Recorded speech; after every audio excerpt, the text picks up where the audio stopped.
là-dessus. Donc qui envoie le son du coup? C'est moi. C'est toi qui envoie le son. Je t'ai mis des timecodes normalement. Ah, Allez. moi je les ai dégage. Pardon. J'ai mis à peu près 2 semaines à trouver les bons timecodes. Non, écoute. C'est quoi? J'ai vu que c'était à peu près par là, donc j'envoie.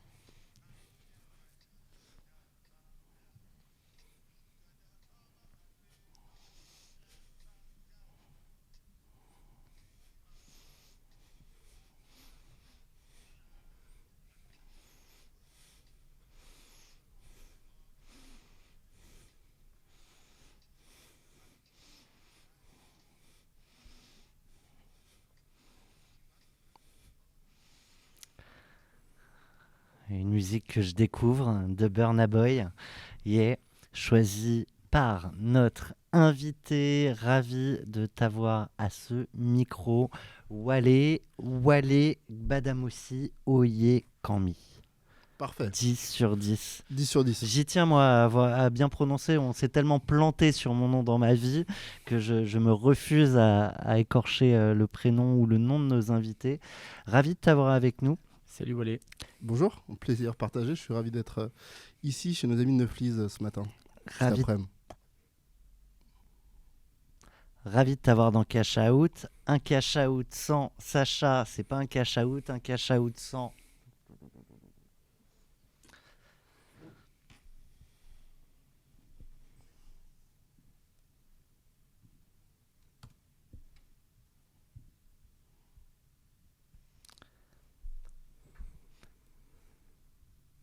Walé, régulièrement, je partage à ce micro des MP qu'on nous envoie, qui sont toujours dithyrambiques, à quel point on est géniaux, et j'adore le dire.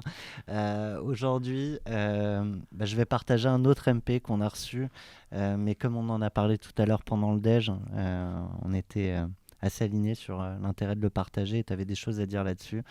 Mais l'objet, c'était inviter qui se ressemblent dans le podcast Cash Out. Alors bonjour, dommage que vous invitiez les mêmes profils, qui ont fait les mêmes études, qui ont des noms qui se ressemblent. J'ai écouté tous les épisodes et pas un seul issu de la diversité, pas un seul avec un parcours atypique. Bon, je lui ai dit que c'était pas tout à fait vrai. Quel ennui. Voilà, j'étais vraiment pas d'accord. J'ai eu l'impression d'écouter la même chose. Ne me dites pas qu'il n'y en a pas, c'est faux. C'est juste que vous ne les sélectionnez pas, car ils ne vous ressemblent pas. Quelle tristesse. Je vais vous épargner mon retour, à part qu'on était assez d'accord sur le fait qu'il y avait peu de diversité et qu'on était évidemment preneur de recos. On n'a jamais eu de retour, mais en tout cas, le message est passé. N'hésitez pas à nous recommander du monde, des hommes, des femmes, des blacks, ou des mais noirs. Pas que. Ouais. C'est une réalité, l'entrepreneuriat en France quand même est très lié à un sujet de classe. En fait, tu as beaucoup d'entrepreneurs qui sont des fils d'entrepreneurs ou des filles d'entrepreneuses. Tu as une reproduction. Ouais, tu as une reproduction sociale qui est classique. Donc, je pense que le podcast, historiquement, est peut-être juste le reflet de cette réalité économique et sociale-là. Moi, je suis ravi d'être un exemple pour des entrepreneurs, des entrepreneuses qui peuvent me ressembler, qui peuvent être issus de l'immigration, première génération. Moi, je suis un franco-nigérian. Et je crois que je dois beaucoup de mon succès aussi aux origines, à la culture que j'ai reçue. Et je trouve ça toujours hyper riche d'avoir de la variété et de la diversité, parce que je crois que ça crée plus de richesse. Donc, au même titre que vous adorez dans le Cash Out avoir des histoires différentes et uniques, plus vous aurez des gens qui ont des profils différents, des origines différentes, des points de vue différents, plus ça sera intéressant pour vos auditeurs. Et je suis sûr que vous êtes ouverts à ça. Et je suis ravi d'être là aujourd'hui pour raconter mon histoire en toute humilité. Et la réalité, c'est qu'on en a eu des histoires différentes, et aussi avec plein de gens qui venaient de nulle part. Ce qui est certain, c'est aussi qu'on a peu de femmes. Alors, on en a de plus en plus qui commencent à nous dire oui, mais on bataille un peu. Donc, tous ceux qui nous écoutent, toutes celles et venez ceux les filles qui nous écoutent, venez tous en fait. Envoyez-nous des noms, envoyez-nous des recours. On est toujours ravis de rencontrer des entrepreneurs. Ce qui est unique, c'est leur aventure. Je propose qu'on lance ce format. On va aller dans la scénarisation avec le jour J, celui de la signature, et pour ça tu nous as proposé Otis Redding, The Dock of the Bay. Je la connaissais pas. Non,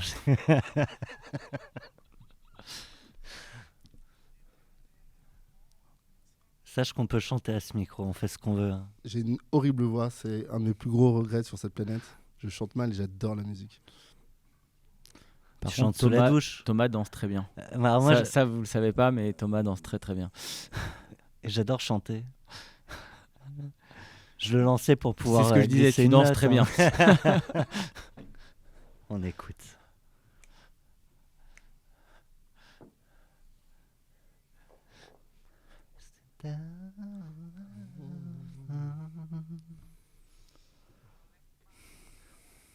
Georgia.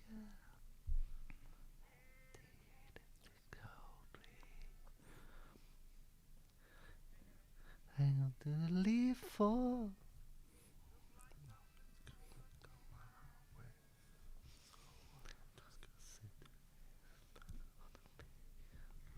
Watching the down.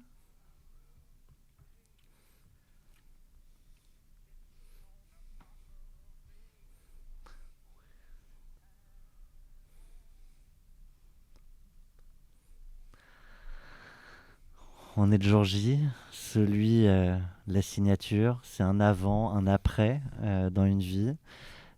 T'as pas choisi cette musique pour rien, t'as choisi aucune des musiques de la playlist pour rien. Pourquoi celle-ci ? C'est une de mes chansons préférées, qui est très symptomatique de qui je suis. Je suis quelqu'un d'extrêmement calme. Et la signature, le signing, c'est quand même un des moments qui change ta vie. Hein. Et toi, t'es là, zen. Et moi, je suis zen. On est en 2020, on est le 9 septembre. On est confiné. Je suis à la maison.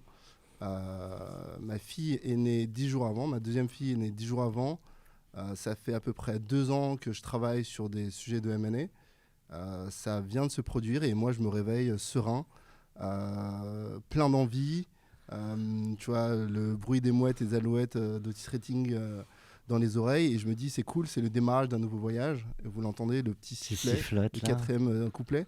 Et en enquêtant en fait sur cette chanson, il y a quelque chose que j'ai trouvé aussi assez intéressant. C'est, vous savez, Otis Redding, il a composé cette chanson, il est mort quelques jours après. Ah, je savais pas. Il n'a pas vu le succès de cette chanson. Alors que c'est son le hit. top. C'est son hit, c'est un hit vraiment. Et donc du coup, moi, ça me rappelle aussi de me dire que quand tu fais un hit, il faut en profiter. Et donc du coup, quand tu as signé, que tu as closé et que ta vie va changer, donc quand tu as signé, quand tu as closé et que ta vie va changer, il faut en profiter. Parce qu'il y a des gens qui font des choses extraordinaires comme ce hit qui ne seront jamais. Ne donnent pas la possibilité d'en profiter. Donc moi, je suis un épicurien et j'ai envie de profiter de la vie. Et si tu es un Dock of the Bay, c'est aussi parler d'un voyage. Et un signé, ça veut dire rentrer dans un nouveau projet de vie entrepreneurial et personnel. Et donc du coup, cette chanson raconte tout ça. Et alors donc le 9 septembre 2020, comment tu as vécu le moment présent justement ? Alors c'est particulier parce que moi j'étais en plein Covid. Vraiment, cette année 2020, c'est quand même une année qui a été complètement dingue pour moi. Si je dois vous raconter peut-être aussi le contexte, c'est que nous on a commencé à être approchés en 2018. On va parler de toutes les négos. Hein. Ouais, vas-y. T'inquiète, on va y revenir. Cette journée-là, en fait, c'est la journée d'un daron. Hein. C'est-à-dire qu'en fait, je me réveille parce qu'il y a une de mes deux filles qui se réveille, que j'ai un bébé qui a 10 jours. Donc, une de mes grosses préoccupations, c'est mon enfant qui vient de sortir du ventre de la maman, qui vient de sortir de la maternité. Comment ça se passe ? Et en parallèle de ça, j'ai mon deuxième enjeu qui est fou. Donc, mon troisième bébé, le premier qui est né en 2011, à savoir la boîte, qui rejoint un groupe international. Donc, Derwin, je ne l'ai pas dit, vendu à S4 Capital. Ce que je n'ai pas donné, c'est le montant. Oui, je n'ai pas le droit de communiquer le montant, mais globalement, tu es autour de quelques dizaines de millions d'euros. J'ai fait une merde. D'habitude, ce qu'on fait, c'est moi qui la donne, et tu dis je peux pas commenter. C'est quoi le chiffre exact et je vais 15. donner 15. Donc je peux dire entre 10 et 20. Ouais. Ceux qui savent faire une moyenne arithmétique trouveront la réponse. Cédé à S4 Capital pour, je crois, entre 12 et 20 millions d'euros. Ceux qui savent faire des multiples d'EBITDA et connaissent un peu le secteur sauront qu'on est dans ces fourchettes-là. Ouais. C'était quoi les EBITDA ? C'était à un peu plus d'1.2. Et c'était quoi le multiple ? Bah ça, du coup, c'est confidentiel. Sinon, c'est trop facile. Les multiples étaient encore pas mal en 2020. Ouais. Tout à fait. Donc, c'est une superbe journée. T'es fatigué, quoi. Moi, je suis éreinté. Hein. Vraiment, 2020, c'est une journée archi dure. mais c'est une satisfaction personnelle de voir l'accomplissement de 12 ans de travail seul et en équipe, te dire que ton projet est intéressant, que tu vas rentrer dans une nouvelle sphère. Moi, j'ai un profil international, donc rejoindre un groupe international, ça m'excite de fou. J'ai fait 12 ans seul, là, rejoindre un groupe où tu as une trentaine d'autres entrepreneurs, ça m'excite aussi énormément. Et ce qui est très particulier, c'est qu'en gros, tu penses au signing, tu vois la pièce, tu vois le champagne. Moi, je suis confiné, en fait. Les acquéreurs, je les ai jamais rencontrés. Je suis pendant des semaines en discussion pour prendre une des solutions, ça fait des semaines que je suis en discussion pour prendre une des décisions les plus importantes de ma vie avec des gens à qui je n'ai jamais serré la main. C'est particulier quand même. Hein. Donc ça nous replonge dans ce qu'était un peu le monde Covid, où on a pris des grandes décisions, on a fait des grands choix, mais qui sont aujourd'hui justes, mais derrière un écran. Donc moi, mon signing, c'est DocuSign en fait. C'est un docu-signing. Qu'est-ce qu'a fait ta décision ? Ma décision, c'est plusieurs choses. C'est déjà l'opportunité. Moi, je n'étais pas vendeur. Donc quand j'étais approché, je ne voulais pas vendre, mais mon board, qui est l'ensemble des gens qui me conseillaient, m'a dit « mais va voir quand même par curiosité, tu es quelqu'un de curieux. Que ce soit maintenant, que ce soit plus tard, ton projet de vente, c'est bien de t'entraîner, de le considérer. » Donc on a mis en place tout le process. Ça te force à te faire une due diligence interne, quoi. Donc tu mets tout à plat, la fiscale, la compta, le légal. C'est bien, quoi, le business. Et ensuite, je me suis un peu pris au jeu. Ça m'a permis de clarifier quelles étaient mes ambitions sur la deuxième décennie de la boîte. Moi, ça faisait 10 ans que j'étais aux manettes et je crois que c'est... c'est une phase. Hein, c'est une phase. 10 ans, c'est bien, c'est le démarrage, le run, la croissance. J'ai ouvert l'international, je me suis planté à l'international. Et je me suis dit, quand tu es bon pendant 10 ans, c'est miraculeux. Être bon pendant 20 ans, c'est stratosphérique. Et que si tu es bon pendant 20 ans, il faut être capable de te renouveler au bout de 10. Et pour moi, le renouvellement de la boîte... Et se renouveler, c'est pas se renouveler que soi. Exactement. C'est avec les autres. C'est avec les autres, en comprenant le marché, en comprenant mieux ses failles et ses faiblesses, en comprenant mieux la direction du marché. Et donc du coup, moi, mon sentiment, c'était que la data, le média, au-delà de la création, étaient des éléments qui étaient clés, que moi, je n'allais pas être capable de financer seul, en autofinancement, et que rejoindre un groupe allait permettre de créer plus d'opportunités pour les clients, pour les talents et pour moi-même. On va raconter les négos, l'après. Toujours si on reste ce jour, donc tu te projettes, champagne, signing, presque mal au poignet, même si ça se fait plus, mais ce ne sera pas le cas. Donc tu es chez toi ? Je suis chez moi, devant mon ordi. Tout seul ? Tout seul, je suis en... Tu vois, limite, j'ai envie de dire, je suis en pyjama, je suis en jogging de pyjama. Tu es chez toi, tu es en train de naviguer entre les biberons, la chambre, la deuxième enfant que tu dois occuper, et puis l'ordinateur, le WhatsApp, où tu as le groupe du banquier qui t'envoie des infos, et tu as la prise de parole dans les médias qui arrive quelques jours après. Donc t'es Shiva qui a 12 bras en train de faire 50 choses, et t'es chez toi comme tout le monde en 2020 avec un nouveau bébé qui vient de naître, et c'est grosse intensité en fait. Est-ce que tu t'es retrouvé un moment tout seul pendant cette journée, donc une fois que c'était signé ? Je me suis levé tôt et j'étais tout seul au démarrage. Donc la journée, je l'ai démarré seul, et c'est quelque chose que je fais souvent sur les moments clés de ma vie. J'ai des formes d'insomnie. Donc je sais qu'en 2016, quand je me suis marié, je me suis levé à 5h du mat, et j'ai fait une journée qui est assez cool, c'est que je me suis levé à 5h du mat le jour de mon mariage, je me suis couché à 5h du mat. Donc j'ai fait 24 heures d'amour. 24 heures. Voilà, 24 heures. Et c'est un peu la même chose sur le signing, où je sais pas, il y a quelque chose dans mon cerveau qui m'a dit mais lève-toi. Donc je me suis réveillé, j'ai profité, je me suis dit bah t'es au seuil d'un changement de vie en fait. C'est-à-dire en fait tu vas rentrer dans un nouveau projet entrepreneurial, ton patrimoine va changer, et ce que tu es capable de faire sur 40 prochaines années de ta vie va être complètement différent à l'issue de cette journée-là. Donc je me suis retrouvé seul en ayant toutes ces réflexions-là et en me disant mais c'est génial. Et je suis pas croyant, mais c'est une forme de bénédiction quand même que tu as de réussir une boîte. Déjà c'est dur, de réussir à la vendre à un montant qui est intéressant, c'est génial, et tu te rends compte de tout ça au moment de signer, quoi. T'es pas croyant, donc c'est peut-être pas là-haut que ça s'est décidé. Est-ce qu'il y a quand même des remerciements ? Plein. Moi, le premier remerciement, c'est ma mère. Ma mère nous a inculqué une culture hyper forte. Elle a fait des sacrifices de fou. Moi, donc, je suis première génération de franco-nigériens. Donc, ma mère vient du Nigeria, et généralement, les Nigérians vont en Angleterre, aux US. Quand ils émigrent, ils vont pas du tout en France. Ma mère était francophile et elle a décidé de venir en France.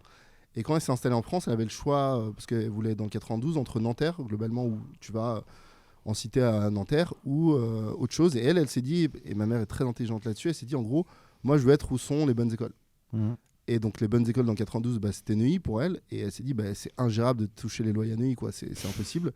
Vous le savez, en plus, chaque ville a une obligation d'avoir 10% de logements sociaux, et puis Neuilly, c'est 1%. C'était pas le cas, ouais. Voilà. Neuilly préfère payer les amendes que d'accueillir des gens qui ont moins de moyens.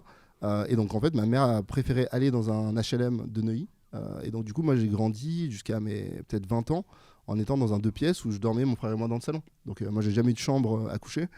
Ma chambre à coucher, c'était une armoire où je dépliais le lit qui se levait, qui redescendait, et je dormais dans le salon globalement, et pendant 20 ans, et ça m'a posé aucun problème. Mais du coup, j'étais dans des bons collèges, des bons lycées, des bonnes facs. Et s'il y a un remerciement fondamental pour ma trajectoire, c'est celui d'avoir une mère qui a eu la clairvoyance. Ce choix, tu vois. Et donc du coup, on se dit que la bénédiction, c'est parfois des choix et des décisions qui semblent anodines à un moment donné, mais qui ont un impact 20 ou 30 ans plus tard. 20 ans, ouais. Voilà, donc je le rends aujourd'hui à ma mère. Je lui ai offert une maison au pays qu'elle construit là-bas, parce que c'est ce qu'on fait. Donc ça, c'est un énorme remerciement. Je pense que j'ai une blague que je trouve assez rigolote d'un humoriste américain qui dit les deuxièmes nés dans une famille, ils n'ont pas vraiment de personnalité, c'est le grand frère ou la grande sœur qui te caractérise. Et moi, je suis un deuxième, donc j'ai un grand frère qui a 5 ans de plus que moi. Et globalement, beaucoup des goûts que j'ai sont les goûts de mes frères que j'ai cannibalisés. Donc globalement, je suis obligé de remercier mon frère aussi pour ce qu'il m'a transmis dans le goût de la débrouillardise, dans les choix il a bossé hyper tôt. Il m'a donné un goût de l'effort qui est assez important. Et après, tu as les gens, les équipes, quoi. L'aventure entrepreneuriale, c'est pas une aventure solitaire, même s'il y a un poids solitaire. L'aventure entrepreneuriale, c'est un sport d'équipe. Donc l'ensemble des gens et l'ensemble des clients qui nous ont fait confiance, parce que globalement, pour faire l'histoire courte, mais moi j'ai monté une boîte en connaissant très peu de mon secteur. On va raconter. Et en ayant des clients extraordinaires qui m'ont fait confiance pendant 10 ans. Il y a 2 semaines, on recevait Dorian qui racontait venir d'un quartier ouvrier avec quand même sans utiliser le mot de revanche, mais quand même une niaque et une envie de bouffer le monde qui, je pense, n'était pas étrangère aussi à là d'où il venait. Est-ce que tu as eu ce sentiment également? Alors, tu étais peut-être à Neuilly, mais tu étais dans un 2 pièces à partager le salon avec ton frangin. Je pense qu'il y a plusieurs choses. Il y a un élément culturel que je partage ici, c'est on est Nigérian. Au Nigeria, on est 230 millions de personnes, donc c'est un géant de l'Afrique. C'est un pays qui culturellement est réputé pour être hyper fort et agressif parce que les infrastructures sont pourries. C'est un pays qui est béni, on va dire à nouveau, parce qu'il y a du pétrole à plus savoir qu'en faire, mais les richesses sont détenues par 1% de la population. Tu as 99% de ces 200 millions de personnes qui vivent avec moins de $2 par jour.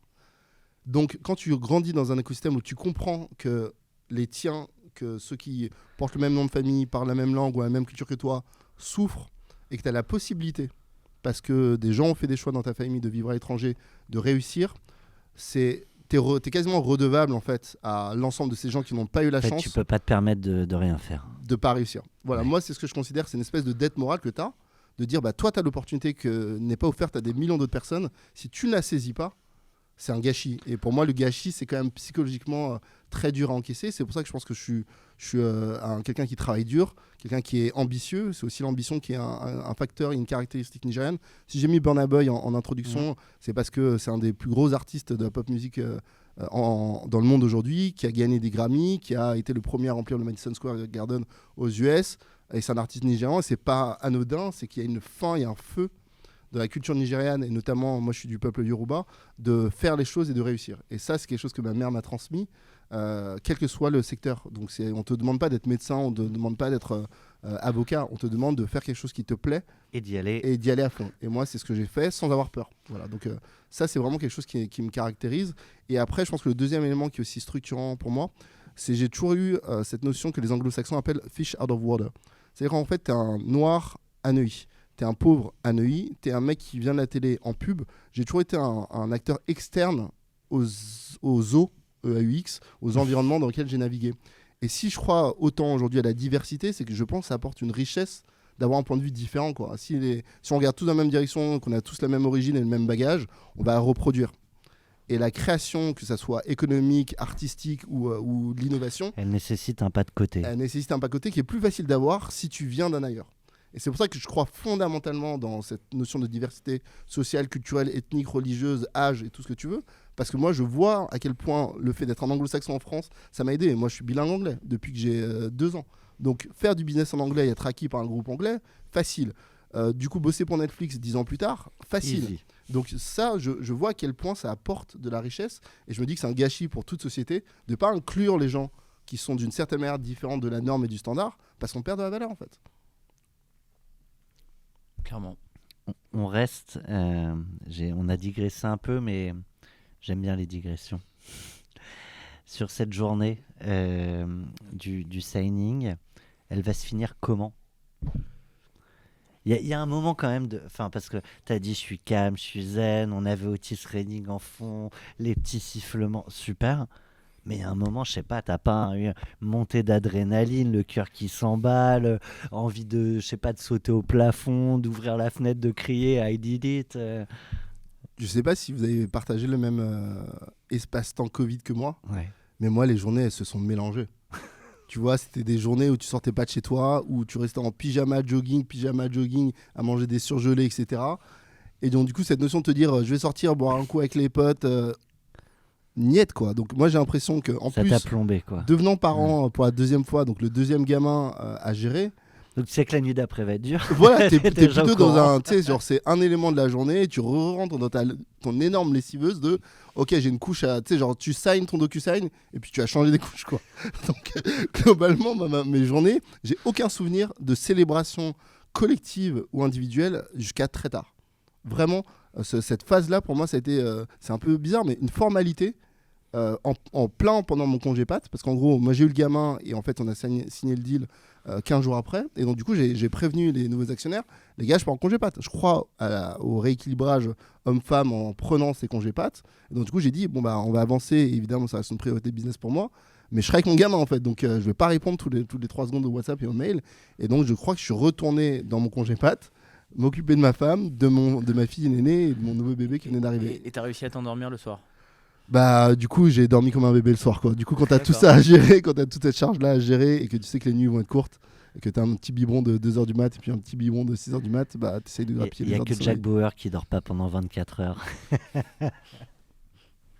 Donc voilà, c'était un peu ça ma journée de signing, c'était une journée de plus dans cet enfer de confinement, quoi.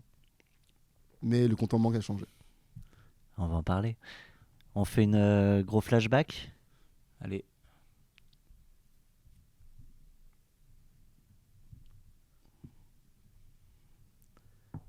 Un flashback accompagné parce que voilà, il m'a même filé les timecodes. Donc je les découvre au fil de l'eau. Et là on part avec Robbie Williams, Let Me Entertain You.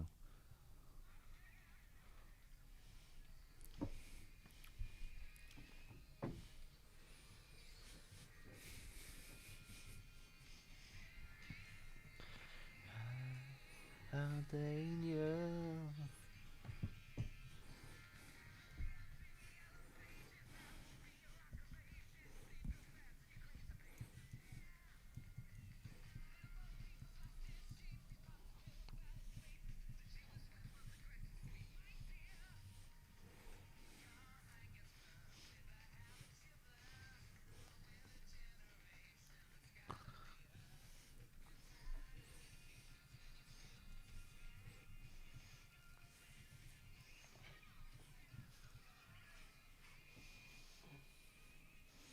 Entertain you. Robbie Williams. Why. Alors, moi j'ai monté une agence parce que je voulais divertir le monde. Je venais du monde du média, du monde de la télé, où j'avais fait beaucoup de divertissement. Et je considérais que la pub, c'était assez ennuyeux et qu'il y avait une place pour faire en sorte d'amuser plus les gens et vendre des produits pour les marques en même temps. Et donc, du coup, j'ai monté une agence en 2011, Derwin, qui était spécialisée dans une chose, c'était l'entertainment. Et donc, du coup, travailler sur la marque d'entertainment. D'où la chanson de Robbie Williams, Let Me Entertain You. C'est QFD. Tu l'as dit rapidement tout à l'heure, mais c'est une aventure que tu as vécue seule. Et je crois qu'on a une question de Julien là-dessus. Donc là, attends, j'avais fini comment? Oui, bref.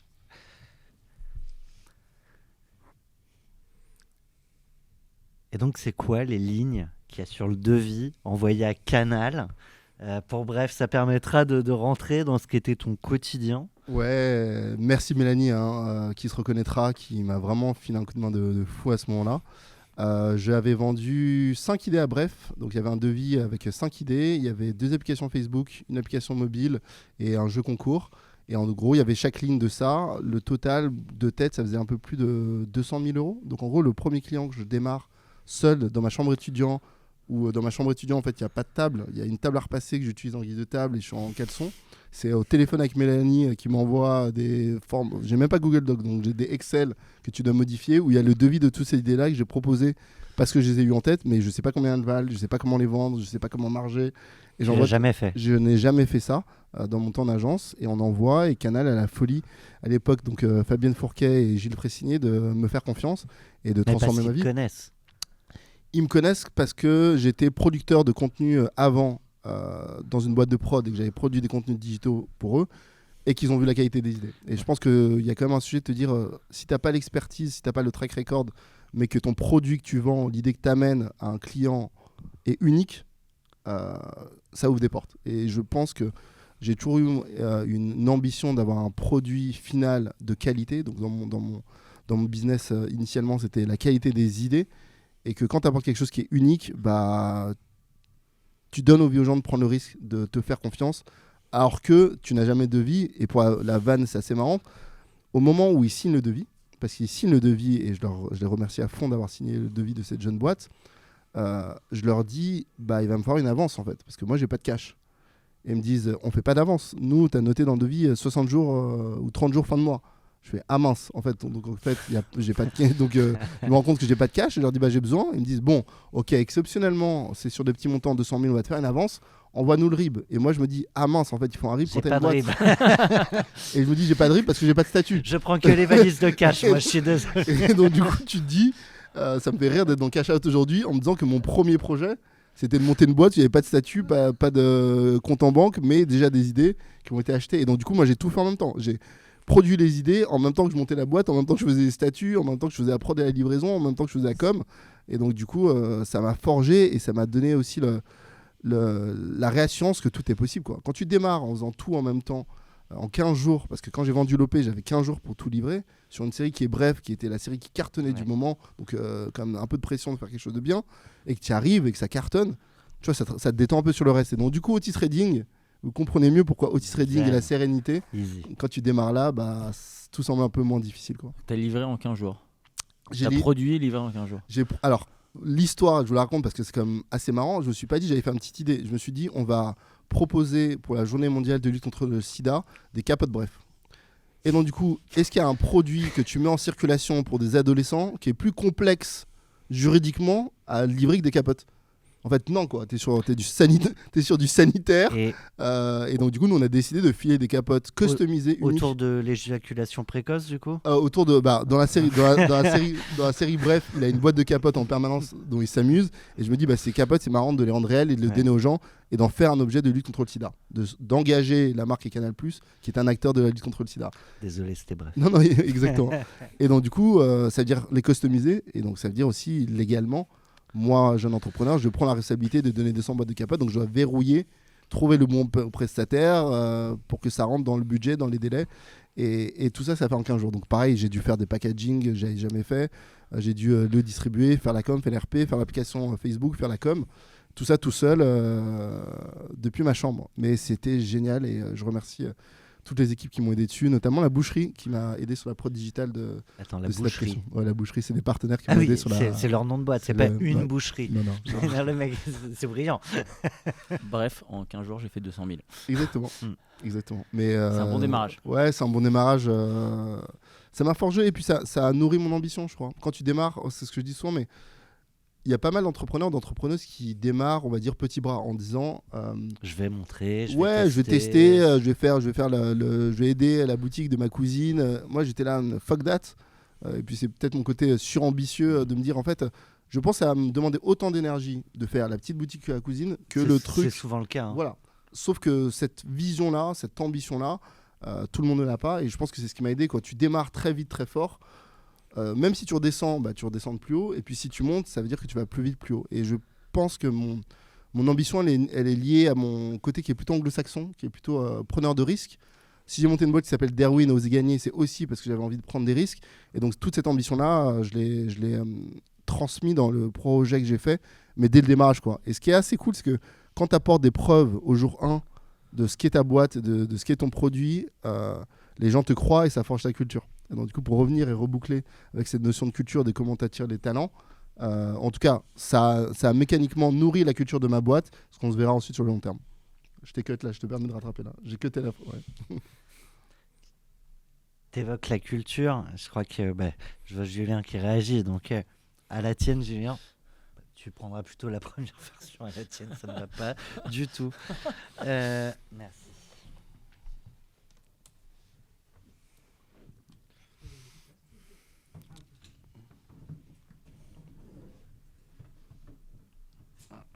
Attends, tu veux pas que je te passe celui-là plutôt?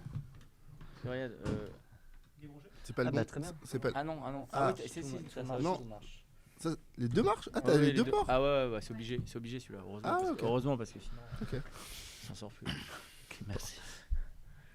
Robbie Williams. Et donc, Julien, on a fini. La culture. La culture, comment j'ai... On va avancer dans l'aventure.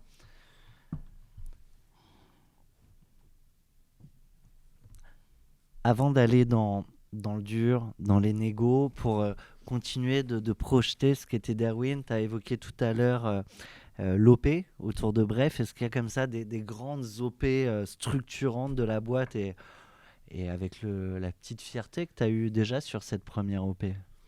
Ouais, alors j'ai démarré fort et c'est la chance qu'on a eue. Je pense que le deuxième projet qui a vraiment structuré la vie de la boîte et nous a fait passer dans une autre sphère, c'est en 2014 quand il y a un acteur du digital qui envoie un mail en disant bon, est-ce que vous voudriez pitcher et présenter des idées pour notre lancement, et qui s'appelle Netflix. En 2014, en fait, il n'y a personne en France qui connaît Netflix. Il n'y a pas de série incroyable sur le service. Ils vont lancer quelques mois plus tard, mais le challenge, c'est de lancer une nouvelle marque, un nouveau produit, un nouveau marché en France autour du divertissement. Il y a 3 agences qui sont sollicitées par les États-Unis, parce que c'est les équipes américaines et européennes qui nous contactent. Donc, j'imagine Publicis. Même pas. Même Ils pas. sont allés chercher des experts, donc plutôt Ok. des agences de petite taille. Donc je crois qu'il y avait Even, Darwin, il y avait sûrement Wear Social, Ok. qui étaient des experts du social media. Et nous, on était les plus petits, quoi. On était 8, je pense, à l'époque, mais vraiment très ambitieux, notamment parce que moi, depuis le démarrage, j'avais fait toute ma communication en français et en anglais. J'avais déjà l'ambition internationale depuis le démarrage par ma culture. On revient à ma culture, à mon identité. Et j'avais déjà les ambitions internationales, donc le site était en français et en anglais, les opérations, les éléments de communication étaient en français et en anglais, et on postulait à des prix internationaux, et Netflix nous avait repérés parce qu'on avait gagné des prix face à leurs travaux.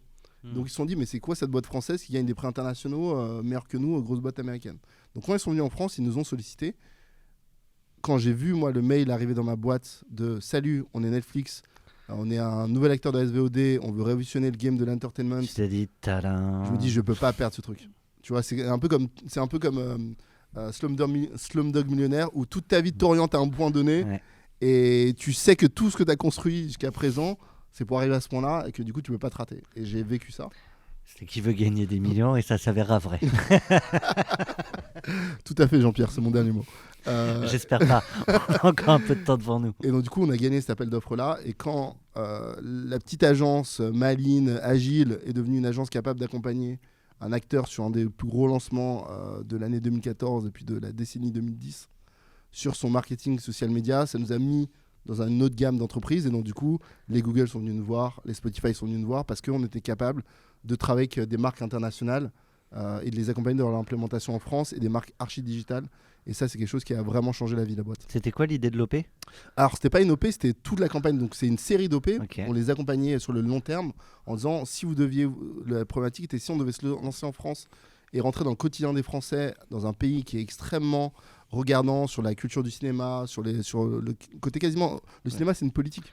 Ouais. Donc, rentrer sur le marché en étant un acteur américain qui va disrupter le marché culturel français, c'est très compliqué. Donc, comment ne pas générer un rejet politique, institutionnel et du public, mais une adhésion. Comment toucher le public pour devenir super fan alors que ta marque n'a pas sur son service des séries qui cartonnent encore. On est avant Orange de une blague, on est avant House of Cards. Netflix, c'est juste une promesse, quoi. Et donc, nous, le travail qu'on a fait, c'est créer une personnalité social média et exprimer finalement la personnalité social média de manière archi proche et engagée avec notre communauté. Et puis, ça a cartonné lentement, mais sûrement. Et aujourd'hui, on a des chiffres stratosphériques. Et puis, moi, ça fait maintenant 10 ans que je travaille sur la marque et j'en suis ravi. Donc, c'est ce projet-là, cette vision-là de la marque en France qui leur a plu et qui leur a fait avoir confiance dans nos équipes, quoi. pourrait faire 2 heures sur chaque sujet. Vous étiez combien à l'époque de personnes dans la boîte? Je pense qu'on était entre 8 et 12. J'ai regardé les anciennes photos là, il y a quelques temps. Je crois qu'on était, on était une petite dizaine, quoi. Donc tous engagés, très proches. J'ai commencé fin 2011, donc la boîte avait 2 ans et demi. Et c'est un appel d'offres. Tu vois, c'est un peu comme tu boxes au-dessus de ta catégorie. T'es un petit qui va taper un poids lourd et c'est David contre Goliath. Il y a un épisode qui s'appelle comme ça.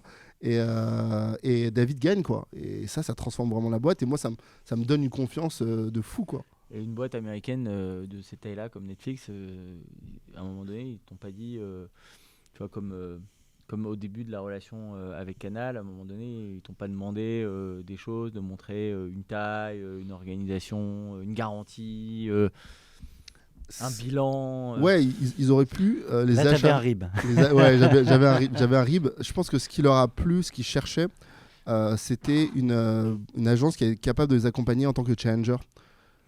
Tu vas voir Publicis évidemment quand tu es un leader d'un marché, que tu fais un truc stable, posé. Pas de risque. Pas de risque. Quand tu es un acteur qui est innovant, pas seulement innovant, mais disruptif, avec une vision de challenger du monde entier, avec une ambition de fou, ce que tu cherches, c'est des gens qui sont affinitaires avec toi. Et s'il faut que tu prennes un petit risque en disant, ils sont quand même que 8, et le CA que je vais leur donner, le revenu que je vais leur donner va peser lourd chez eux, l'équipe que je vais leur demander de monter va être assez dingue, je pense que ce que tu hiérarchises, c'est beaucoup plus l'affinité culturelle entre les deux boîtes. Est-ce que ces gens-là vont me comprendre? Est-ce que ces gens-là vont être capables d'être un partenaire long terme? Est-ce qu'ils ont le bon RIB? Est-ce qu'ils ont le bon PNL? Est-ce qu'ils ont les bons trucs? C'est très smart de leur part. Je pense que ça a été très smart de la part. Et ce qui prouve dans le temps que ça a été un très bon choix, je trouve, c'est déjà le succès qu'on a pu faire avec eux sur les réseaux.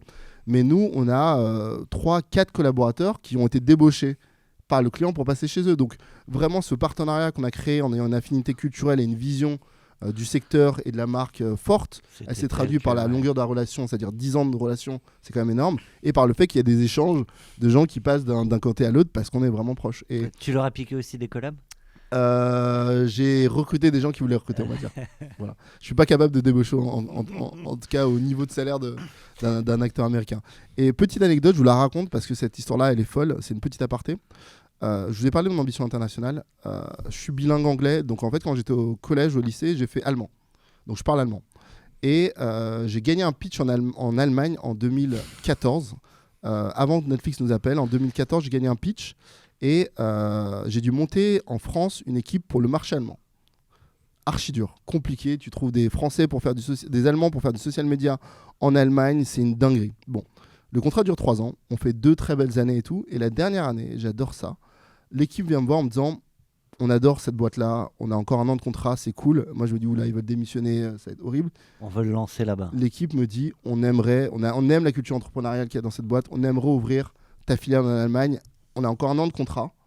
On bosse avec Arte en France. Si on ouvre en Allemagne, on pourra bosser avec Arte en Allemagne. Donc il y a des synergies qui sont comme ça. J'adore.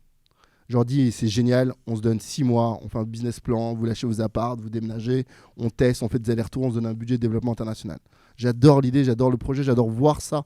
Tu vois, la culture, c'est ce que tu vois quand le boss n'est pas dans la pièce. Quand tes équipes viennent te voir en disant je veux ouvrir une filiale à ton nom dans un autre pays, tu dis c'est génial. En tant qu'entrepreneur, j'annonce au marché, on va ouvrir en Allemagne, je fais des RP, Darwin, la petite agence, va désormais ouvrir l'international, c'est excitant et tout, c'est un peu fou. Je le mets dans la presse et tout, les gens en parlent et puis on fait le projet quoi. BP sur 1 an, c'est l'Allemagne, c'est un autre pays, c'est notre langue, c'est notre culture, c'est très différent de la France, c'est très proche géographiquement, mais en même temps culturellement archi différent. Je le sais parce que je parle allemand et parce que j'enquête quoi. Je vais à la BPI et tu vois tous les acteurs qui sont plantés en Allemagne. Hein. On gagne Netflix et je leur dis, je sais pas, peut-être 3, 4, 5 mois dans la relation qui se passe très bien.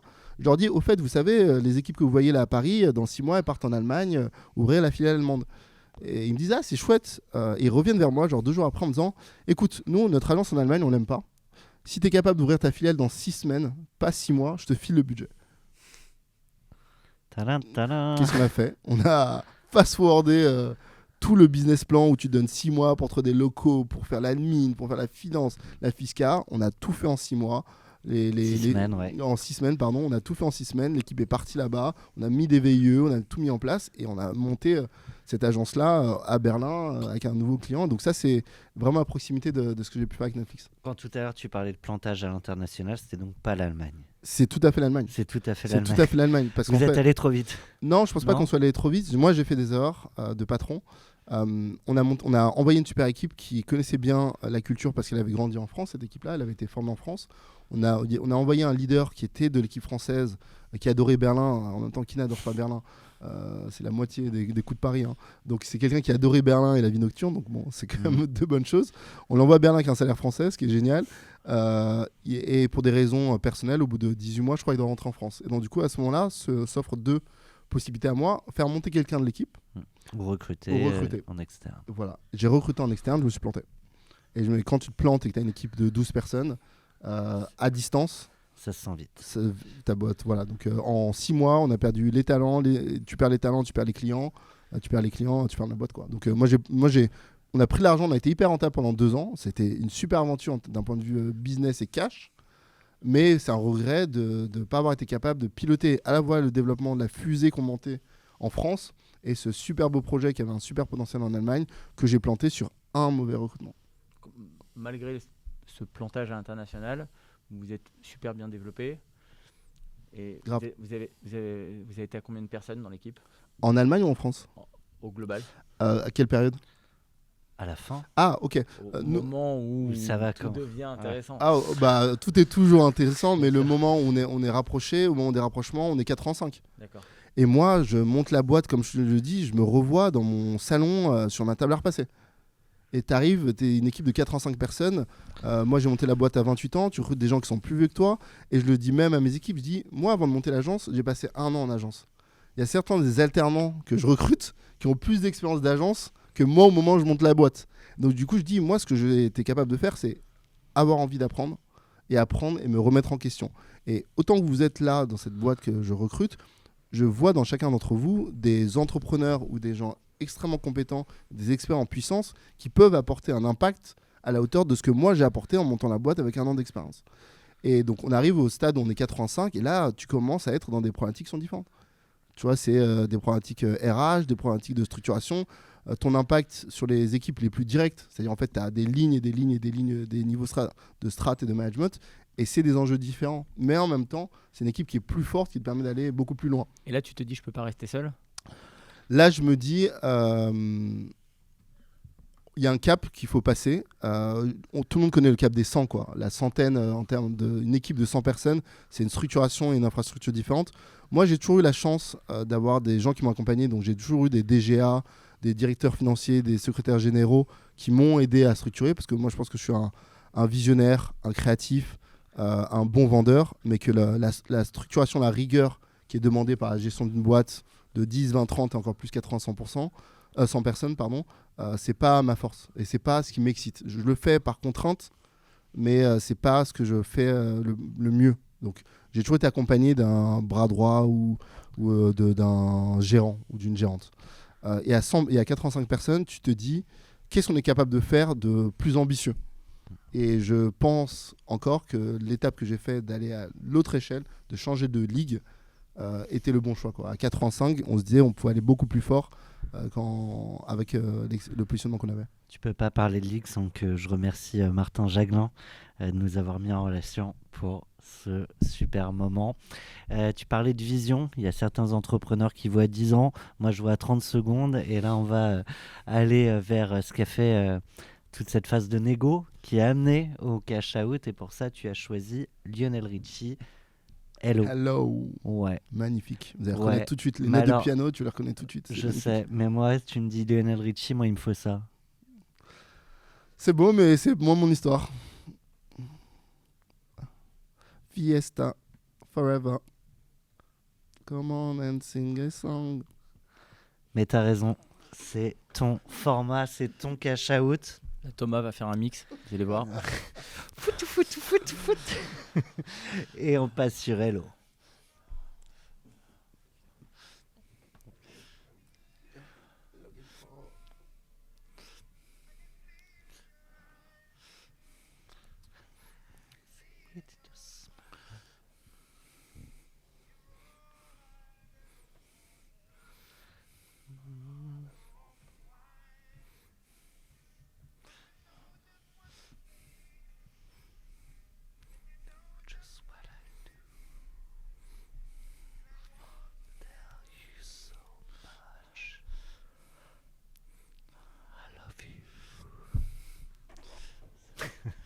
Ça rappelle beaucoup de souvenirs, surtout à ceux qui ont été en soirée, qui vont en soirée depuis longtemps.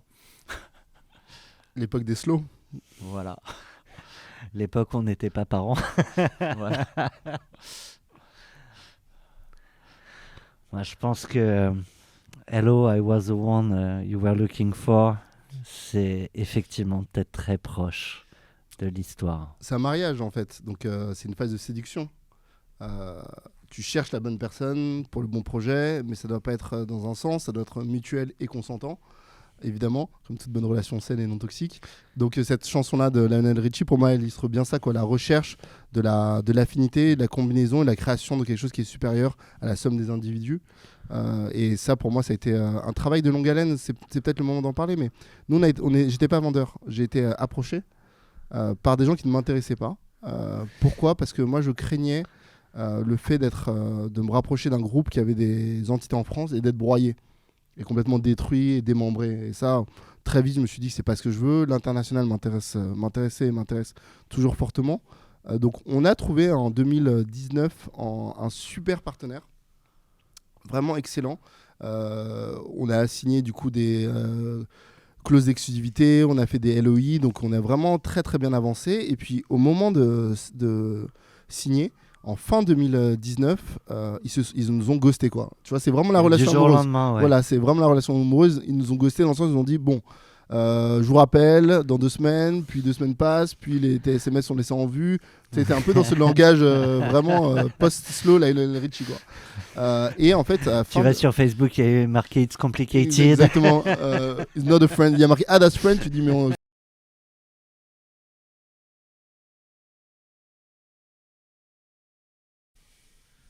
Y ou tréma? I.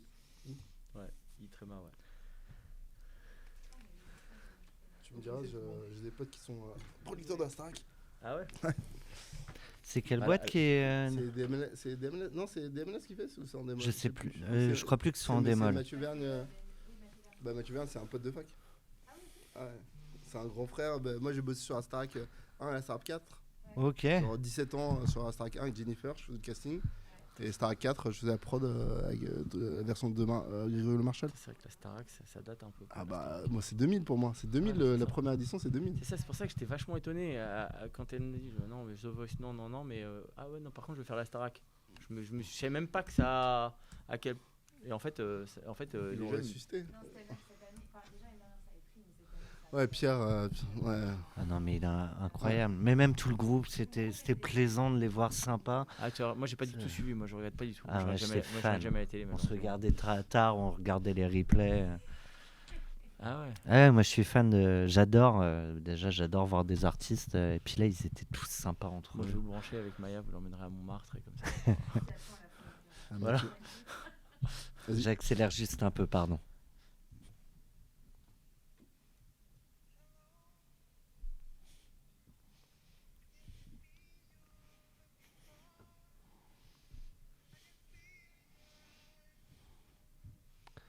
Je te laisserai Donc effectivement, c'est plus ça ton histoire. Hello, I was the one you were looking for. Exactement. Hello, is it me you're looking for? Un deal, c'est la combinaison entre 2 entités qui doivent tomber amoureuses. Pas pour du court terme, pas pour du moyen terme, mais pour du long terme, quoi. Donc, cette vision-là de la séduction, pour moi, c'est un vrai slow, quoi. Tu te cherches, tu tentes, tu séduis, tu enrobes. Mais généralement, j'aime bien la comparaison, mais tu tombes plus facilement réellement amoureux quand t'es pas en recherche de l'amour. Ah, c'est toi qui le dis, ça. Ah ouais. Dis ça à tous les célibataires qui sont en recherche, quoi.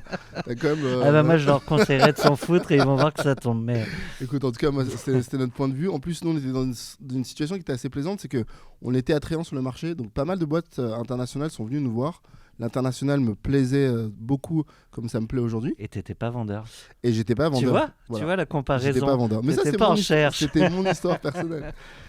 J'étais pas vendeur. Je voulais surtout pas des boîtes trop franco-françaises pour m'ouvrir à l'international. Et en même temps, je voulais pas des boîtes qui étaient trop présentes en France parce que je voulais pas être intégré et démembré dans un groupe trop gros, quoi.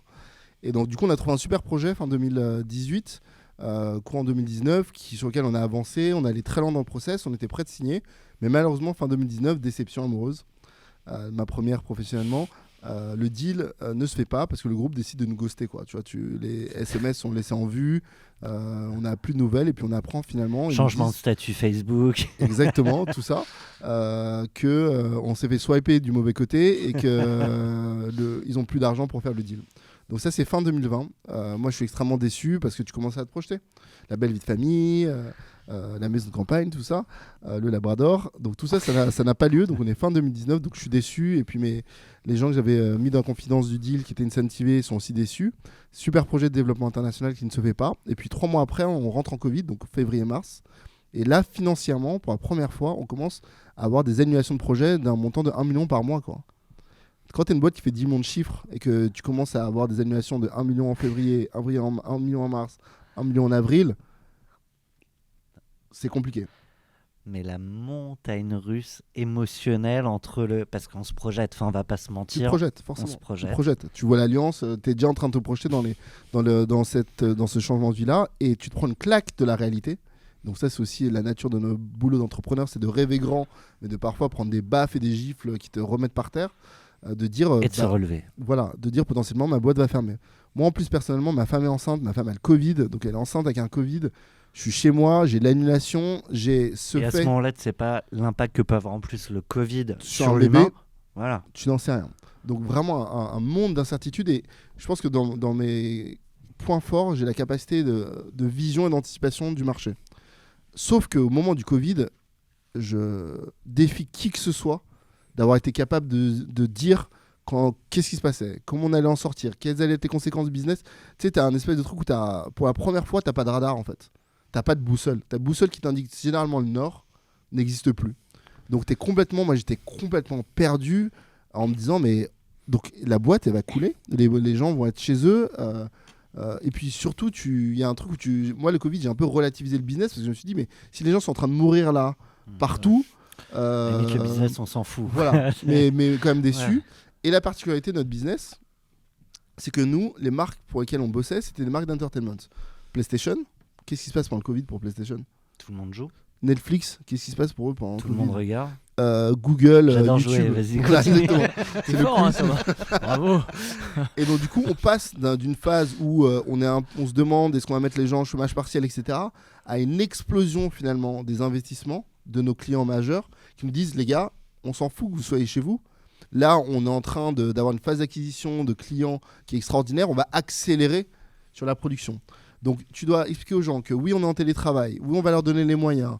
Oui, il ne faut pas qu'ils aient peur. Et en plus, ils vont avoir plus de taf dans un milieu où tu as une incertitude sur la réalité de la boîte. Donc, en gros, tu as une année extrêmement bizarre. Et à ce moment-là, mon banquier d'affaires, donc Numa, qui est le boss de ICAP, me dit qu'est-ce qu'on fait ? On a raté un deal. Est-ce qu'on attend la fin de ce qui se passe actuellement, cette pandémie, tu vois, on n'a pas vraiment de terme, mais cette pandémie-là, est-ce qu'on attend qu'elle se termine avec un horizon qui est incertain ? Ou est-ce qu'on relance un tour de M&A parce qu'on a fait une super année 2019 ouais. 2020, si on vend sur les chiffres de 2020, c'est le bon moment. Et en fait, je dis, mais Numa, go. En vrai, là, je suis perdu. Je dis honnêtement, je lis les rapports de BCG. Tu sais, tu lis tous les rapports pour essayer d'avoir un point de vue et essayer de rassurer tes équipes sans avoir de certitude. Il n'y a pas de vaccin, il n'y a rien. Et donc, du coup, à ce moment-là, on dit, on relance un tour. Et là, on découvre en fait des nouveaux acteurs digitaux qu'on n'avait pas vus 2 ans avant, qui n'existaient pas, dont S4 Capital. Et ce qui est assez beau, c'est qu'en gros, on les rencontre en juin. Et en juillet, j'ai une LOI. Je reviens juste sur la rencontre. Ouais. C'est ta banque d'affaires qui va organiser un certain nombre de rencontres. La banque d'affaires fait une liste de partenaires potentiels et moi je fais ma liste aussi en parallèle et on les combine. Ouais. Moi je découvre Mediamonks, je sais plus, je les connaissais déjà mais ils s'étaient fait racheter par S4 Capital et du coup c'était devenu quelque chose de beaucoup plus intéressant. Ils avaient commencé à faire des émissions de podcast où ils expliquaient leurs projets dans le temps long et qui m'avaient vraiment intéressé. Il y avait 3 acteurs que je trouvais hyper intéressants avec qui j'étais en discussion à ce moment-là parce qu'ils avaient un modèle que je trouvais sexy. C'était les équipes de Brandtech qui sont devenues Brandtech, qui s'appelait à l'époque You and Mr. Jones. J'avais parlé avec Webedia aussi, et j'avais parlé avec les équipes de MediaMonks. Et tout, c'était un modèle nouvelle génération de communication, et ça m'intéressait. Et c'est Nouma qui avait... Et il y avait les équipes, pardon, j'ai oublié, il y avait aussi les équipes de EDG de Vincent, qui est un super Vincent aussi entrepreneur. Klingbeil. Exactement, qui est un super entrepreneur. Et Nouma avait fait une partie des introductions, et nous on avait recommandé une partie des noms. Ce qui est particulier, c'est qu'à ce moment-là, tu vois certaines personnes, mais tous les gens de l'international n'ont pas le droit de voyager. Donc 3/4 des acteurs avec lesquels je voulais dealer étaient en visio, quoi. Et à nouveau, c'est un peu comme si tu te maries avec quelqu'un que tu as rencontré jamais vu. sur catalogue. Mario au premier regard. Voilà, Mario au premier regard. Mario au premier Google Meet. Voilà, donc c'était une période hyper particulière. Donc Vincent et les équipes de Webedia, on s'est vus physiquement.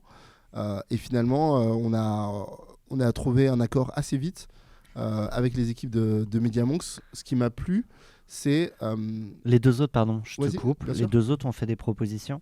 Alors, ce qui s'est passé, c'est que la rapidité... Alors, pardon, je vais vous raconter ça parce que l'anecdote est symptomatique.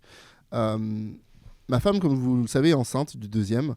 On est épuisé, c'est la fin du premier semestre. Donc, on est en mai-juin de 2020. Rappelez-vous de cette année-là, c'est horrible. Et ma femme me dit, viens, on prend 2 jours, en pause 2 jours, t'arrêtes de taffer. On part à Marseille parce qu'on a le droit de partir à Marseille parce qu'il y a l'assouplissement des règles de voyage. Tu prends pas l'ordi, on va avec la petite, on se fait un petit baby moon où on kiffe juste avant que le bébé n'arrive, on se repose un peu et on kiffe. Vas-y, franchement, j'en ai besoin, je suis sur les rotules et tout, ça fera du bien à toute la famille. En scratch, je prends quand même mon ordinateur je prends l'ordi dans le sac parce qu'on sait jamais. Je mets l'ordi dans le sac, on descend à Marseille, il y a une piscine, on détend, on chill. Et le vendredi soir, en arrivant à Marseille, je reçois un coup de fil de mon banquier, Nouma, qui me dit on a un call avec S4 Capital lundi, première heure, ils sont intéressés. Je suis désolé, je sais que tu es en week-end et tout avec ta première, ta femme. Mais là, on a une proposition de rencontre, si tu peux prendre là, quoi. Je me tourne vers ma femme, enceinte de genre 7 mois et demi. Je lui dis chérie, je sais que je t'ai promis qu'on allait passer du temps ensemble, détente, mais là, en gros, il y a un deal qui peut se faire. C'est un call lundi. Je vais devoir bosser, quoi. Je suis désolé. Et donc je passe moi mon week-end à faire ce que je fais, je charbonne, quoi.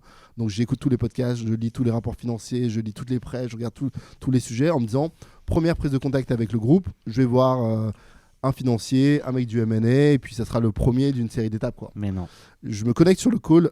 Je suis généralement en retard, mais je me connecte là sur le call parce qu'il y a de l'enjeu, peut-être 2 minutes en avance, et je suis face à face avec Sir Martin Sorrell, donc du coup qui est une légende de la communication mondiale. À me dire salut, je m'appelle Sir Martin. Mec, Sir Martin, j'ai passé le week-end à écouter toutes tes interviews, tous tes podcasts, toutes tes vidéos, je connais ta voix par cœur. Et moi je dis salut, je suis Walé. Et en fait on se regarde dans le blanc des yeux comme ça sur Zoom pendant 2 minutes en attendant que les autres personnes se connectent. Exactement. Avec Lionel Richie, sa chanson qui tourne en fond dans ma tête. Et en fait dans ce meeting là il n'y a que lui. Donc le décisionnaire, il n'y aura personne d'autre qui se personne d'autre connecte. qui décide. C'est lui, moi, mon secrétaire général et mon banquier d'affaires qui pitchons le management deck. Et au bout d'un quart d'heure il me dit c'est intéressant, vos chiffres, la vision. Au bout d'une demi-heure de présentation il me dit c'est cool, on va faire une proposition. Au bout de 3/4 d'heure, donc la fin du call, il me dit la proposition vous l'aurez cette semaine. Et là tu as envie de rester encore 2 heures. Non, parce que t'en as une à ta femme, donc du coup tu sais que tu vas pas rester 1 heure de plus. Mais là du coup j'ai été moi fasciné par la vitesse à laquelle un Il prend une bâtisseur décision. d'empire, donc c'est vraiment un bâtisseur d'empire, des entrepreneurs qui construisent des empires globaux. Il n'y en a pas 1000 sur cette planète. Lui, il en fait partie. Et quand tu vois ça, tu dis, si on décide le business aussi vite, tu peux que tuer le game. Tu penses qu'il a, pour décider aussi vite, il y a beaucoup de travail avant, de recherche, etc. Ou simplement, il prend très vite les infos dont il a besoin pour décider? Je sais parce que je lui ai demandé Voilà. après quand j'ai rencontré. Il fait 2 choses. Déjà, quand tu as un peu plus de 70 ans, que tu as fait 30-50 ans de business et racheté beaucoup de boîtes, tu as un niveau d'expérience. Tu sais où regarder. Tu sais où regarder, tu sais ce qui est important pour toi en tout cas. Et de 2, il m'a dit avant le call, ce qui est intéressant, c'était un réseau qui fait qu'en 3 calls, tu as parlé à A, B, C, extrêmement bien Tu as eu placé. les confirmations que tu attendais. Ou des informations. Ouais. Voilà. En tout cas, les informations, tu les as à très haut niveau, de manière très qualitative. Et un homme de cette stature-là a ce niveau d'information-là, très simplement. Donc, expérience, travail, parce que c'est quelqu'un qui a un arche du travail, expérience, travail et accès, lui ont permis de très vite avoir les informations. Et en gros, j'ai eu la LOI de S4 Capital avant même d'avoir fait les premiers calls avec certains des autres concurrents. Pour vous dire la vitesse à laquelle c'est allé pour un deal qui est plusieurs millions, comme j'ai dit, quoi. Donc de leur côté, super efficace. Du tien aussi, je trouve que c'est intéressant ce que tu as dit juste avant.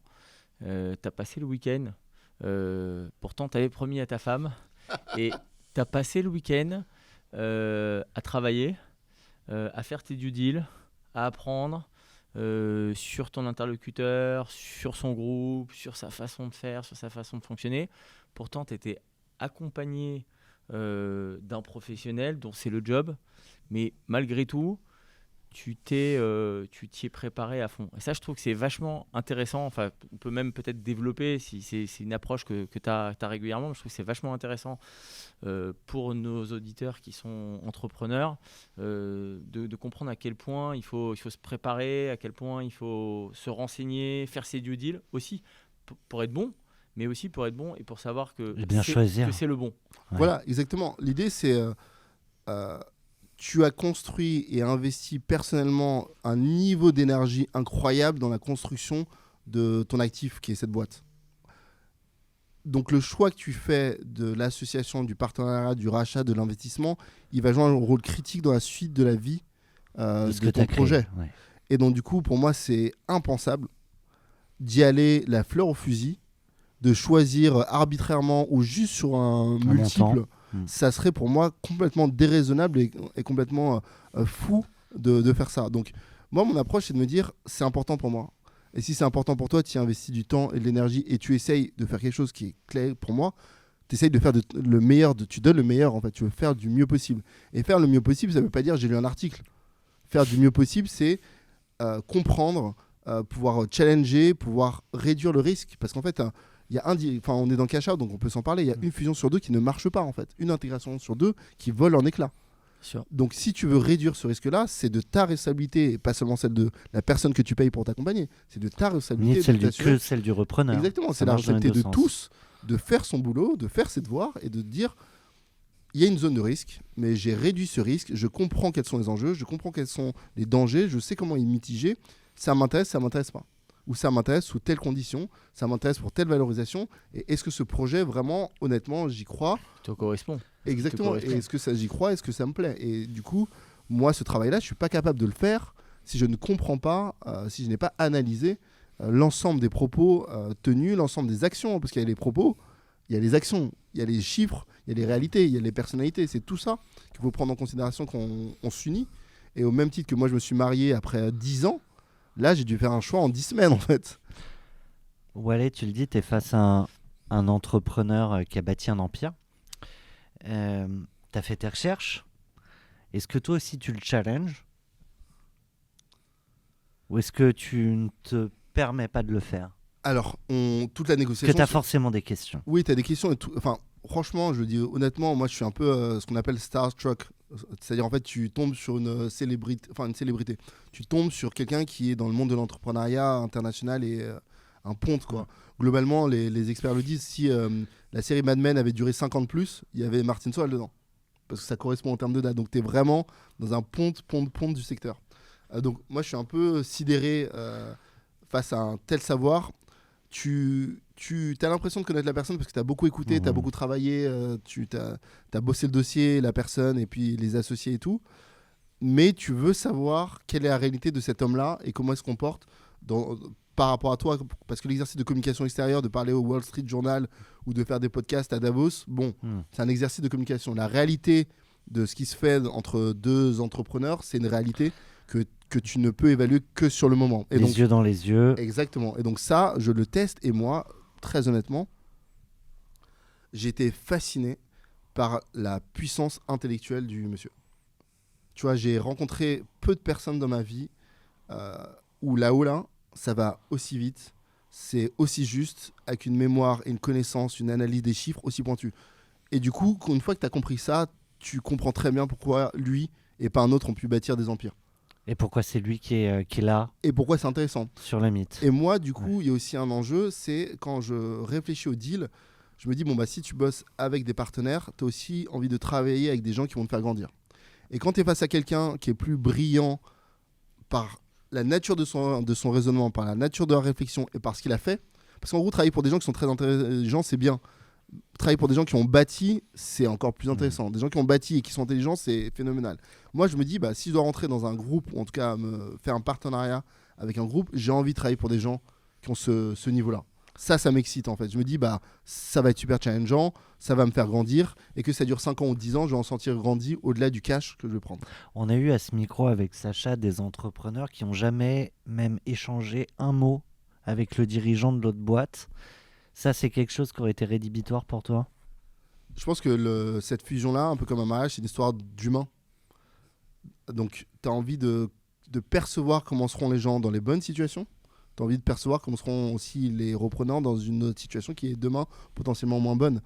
Donc, ne pas inclure l'humain, au-delà de la due diligence qui est la nature des contrats, les term sheets, tout ça qui sont des éléments fondamentaux qu'il ne faut pas du tout minorer.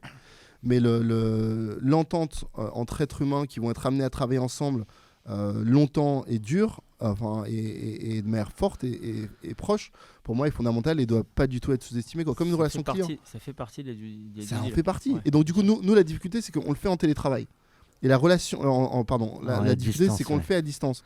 Donc tu as ce frein-là. Il est sympa son pige. Oui, parce que là, t'étais en pige. Là, je pense que c'est pas en pige. Le haut est sapé. Quoi. J'ai mis le haut était sapé, le bas j'étais en tongs, j'étais à Marseille. Quoi. Donc j'étais en claquette chaussette en dessous.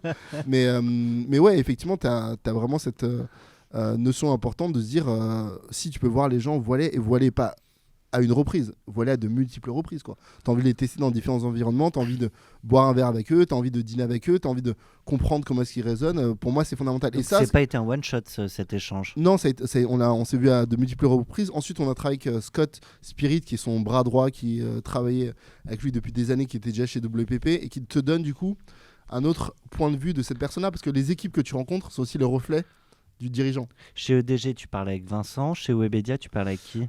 Cédric Siret, qui est aussi un super entrepreneur. Donc, tous ces gens-là, Webedia, pour le coup, on est allé dans les locaux, on s'est rencontrés.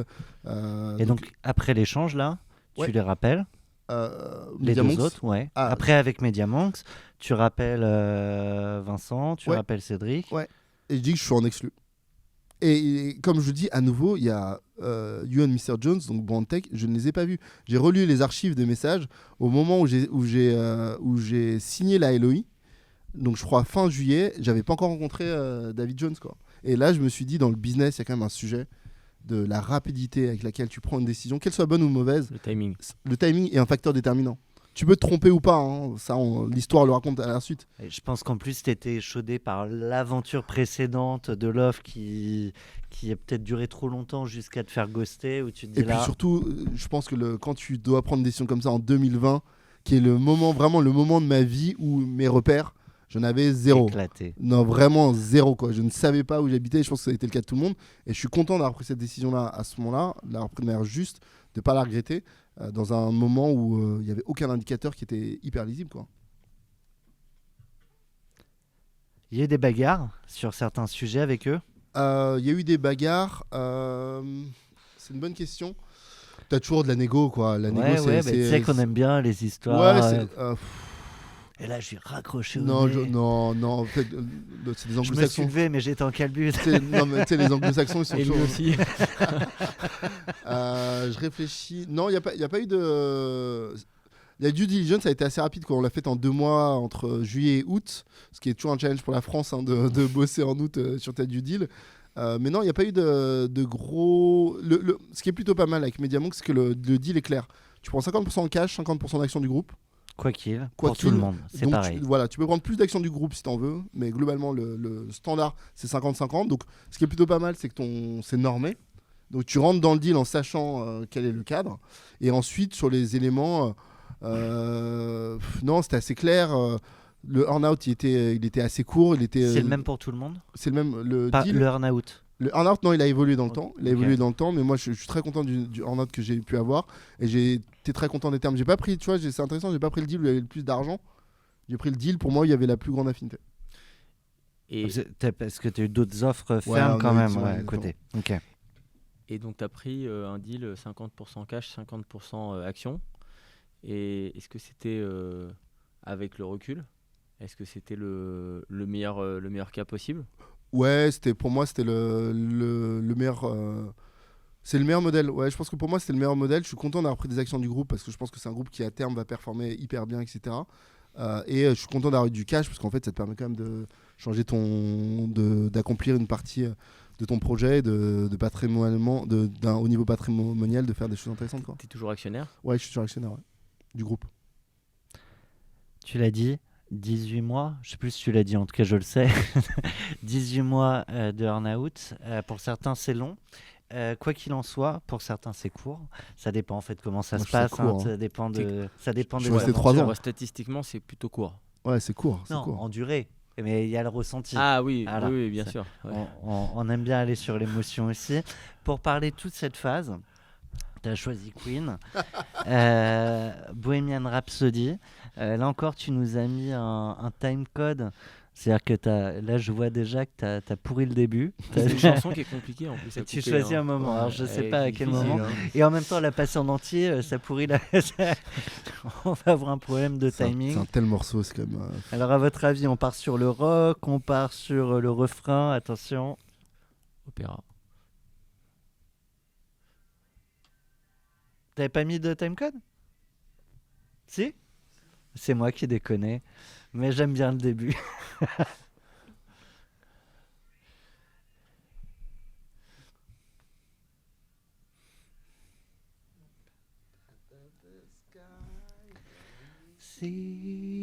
See, just a poor boy. Easy come, easy go, little low.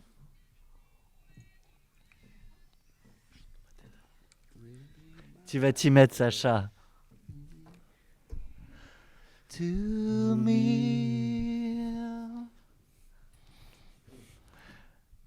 Là, c'est Wallet au piano, hein, je précise pour. Tout à fait. Et Sacha au playback. Pull my trigger, now he's there. Mama. Life has just begun.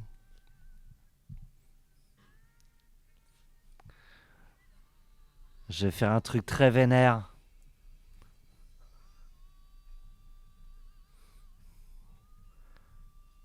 Seulement maintenant.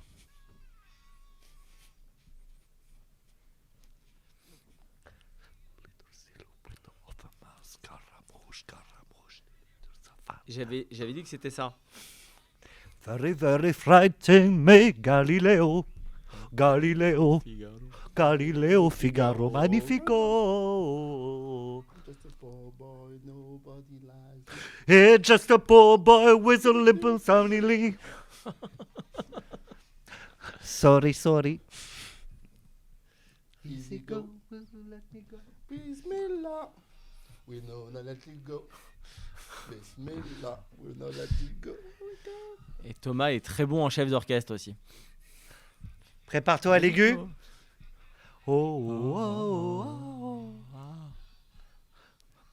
Mamma mia, mamma mia. Let me go. Beelzebub. Me, for me, Tu l'as? for me.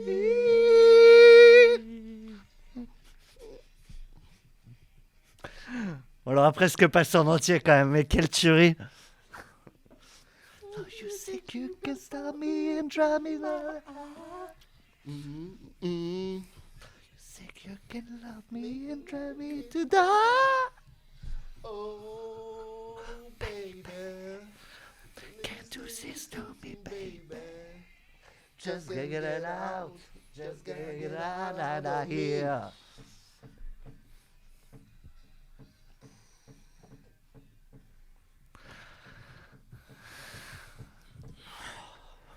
C'est pas possible de Quel pas plaisir. passer ça, mais quel bonheur à extraordinaire. chaque fois. Tu comprends pourquoi on fait ça? Bah évidemment. C'est pas pour les entrepreneurs, Bah, je c'est sais pas bien. pour l'aventure entrepreneuriale. Pour le kiff.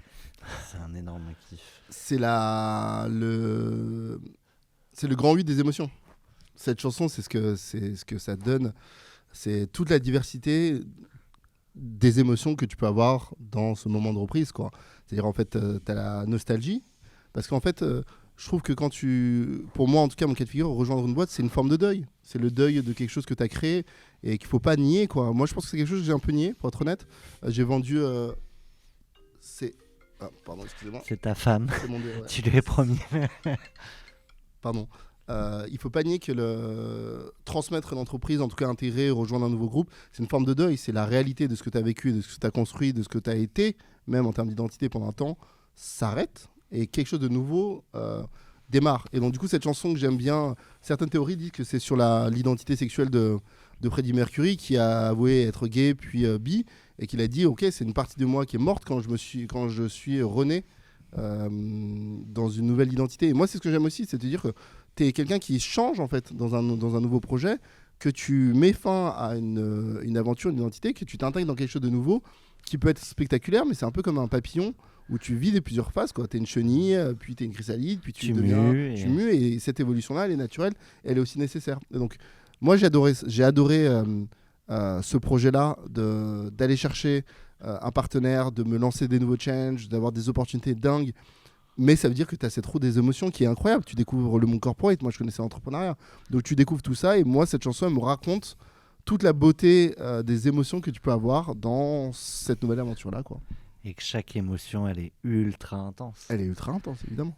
Tu disais, je n'étais pas prêt. Je ne m'étais pas préparé à ça. Et c'est vrai que souvent, on vend sans projeter dans le détail ce que ça va être au fond des tripes, tu vois. C'est vrai. Et je pense qu'il y a même un truc qui est plus bizarre pour moi, c'est que quand tu as été dans ce projet d'entreprendre, t'es seul. Quand tu es dans le projet de rejoindre un groupe pour accélérer ton développement, tu es seul et c'est confidentiel. Mais le moment où ça se fait, personnellement, ça fait 6 mois, 1 an, 2, voire 2 ans que tu travailles dessus, quand les gens autour de toi le découvrent.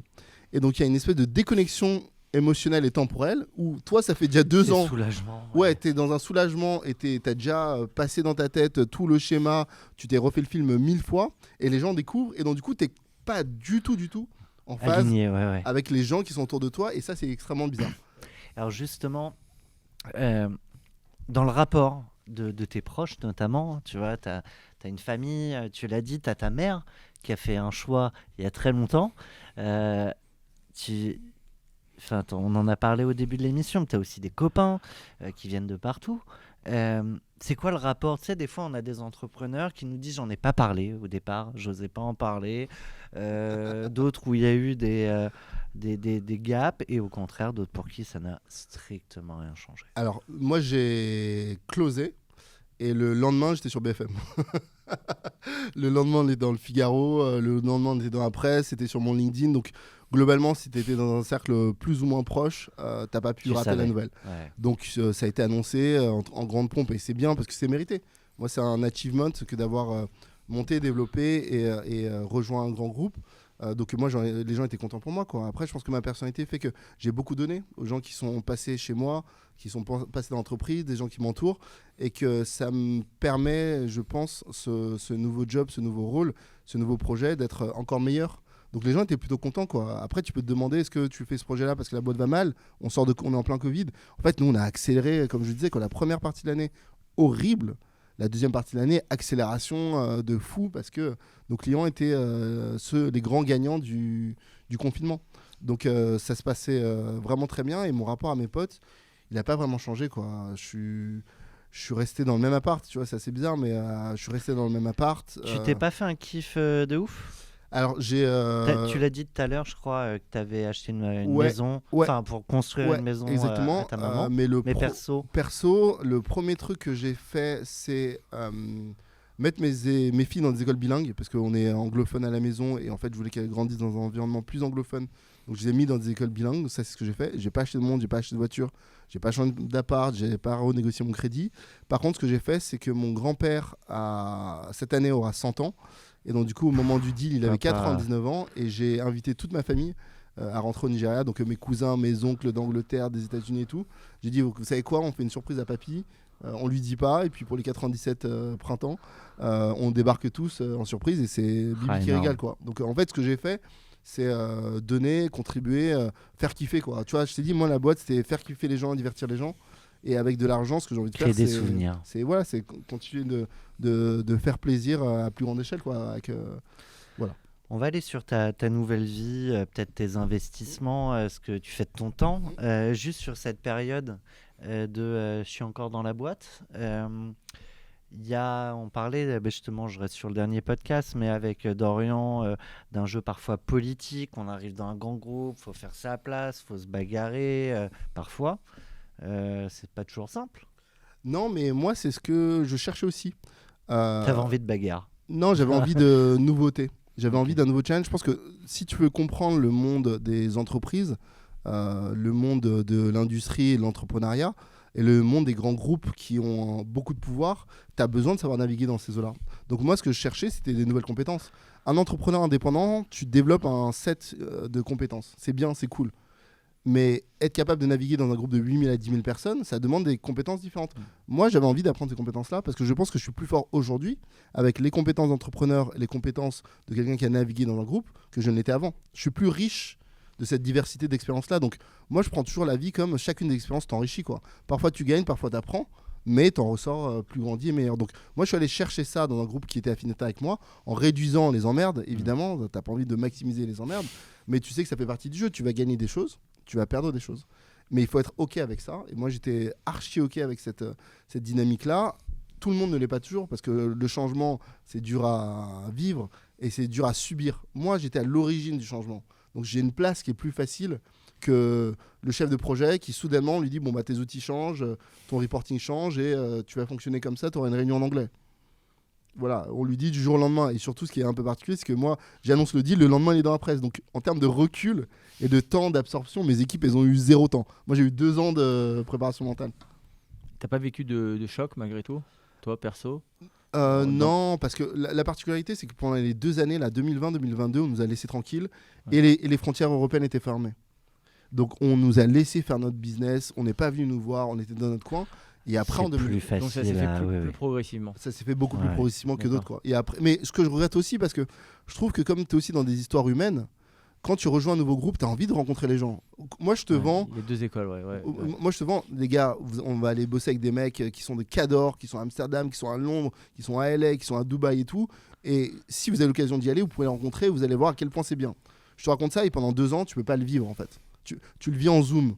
Et en vrai, c'est pas la même chose. Pas la Donc, même chose. voilà, donc moi, je regrette qu'on ait été dans cette situation de Covid parce que je trouve que j'aurais pu créer un lien, un commun, plus rapidement si j'avais pu voyager. Je vous raconte juste l'anecdote, mais quand on a fait le deal, moi j'ai dit, bah c'est génial, on emmène les 100 personnes, donc on était 4 en 500, j'emmène les 100 personnes, la boîte emmène les 100 personnes en séminaire à Amsterdam. C'est cool, c'est le headquarter, on va à Amsterdam, c'est archi cool, on a tout monté.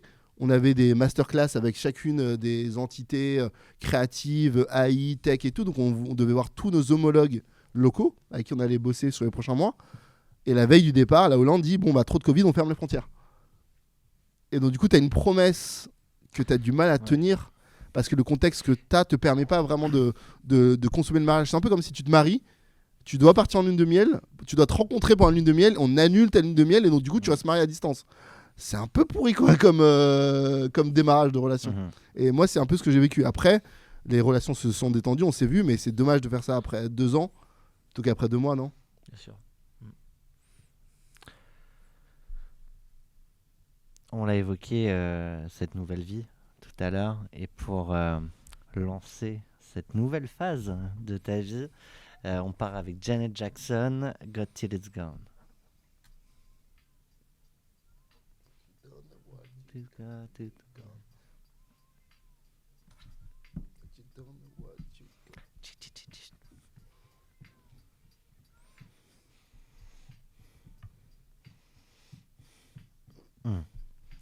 Don't know what you got till it's gone.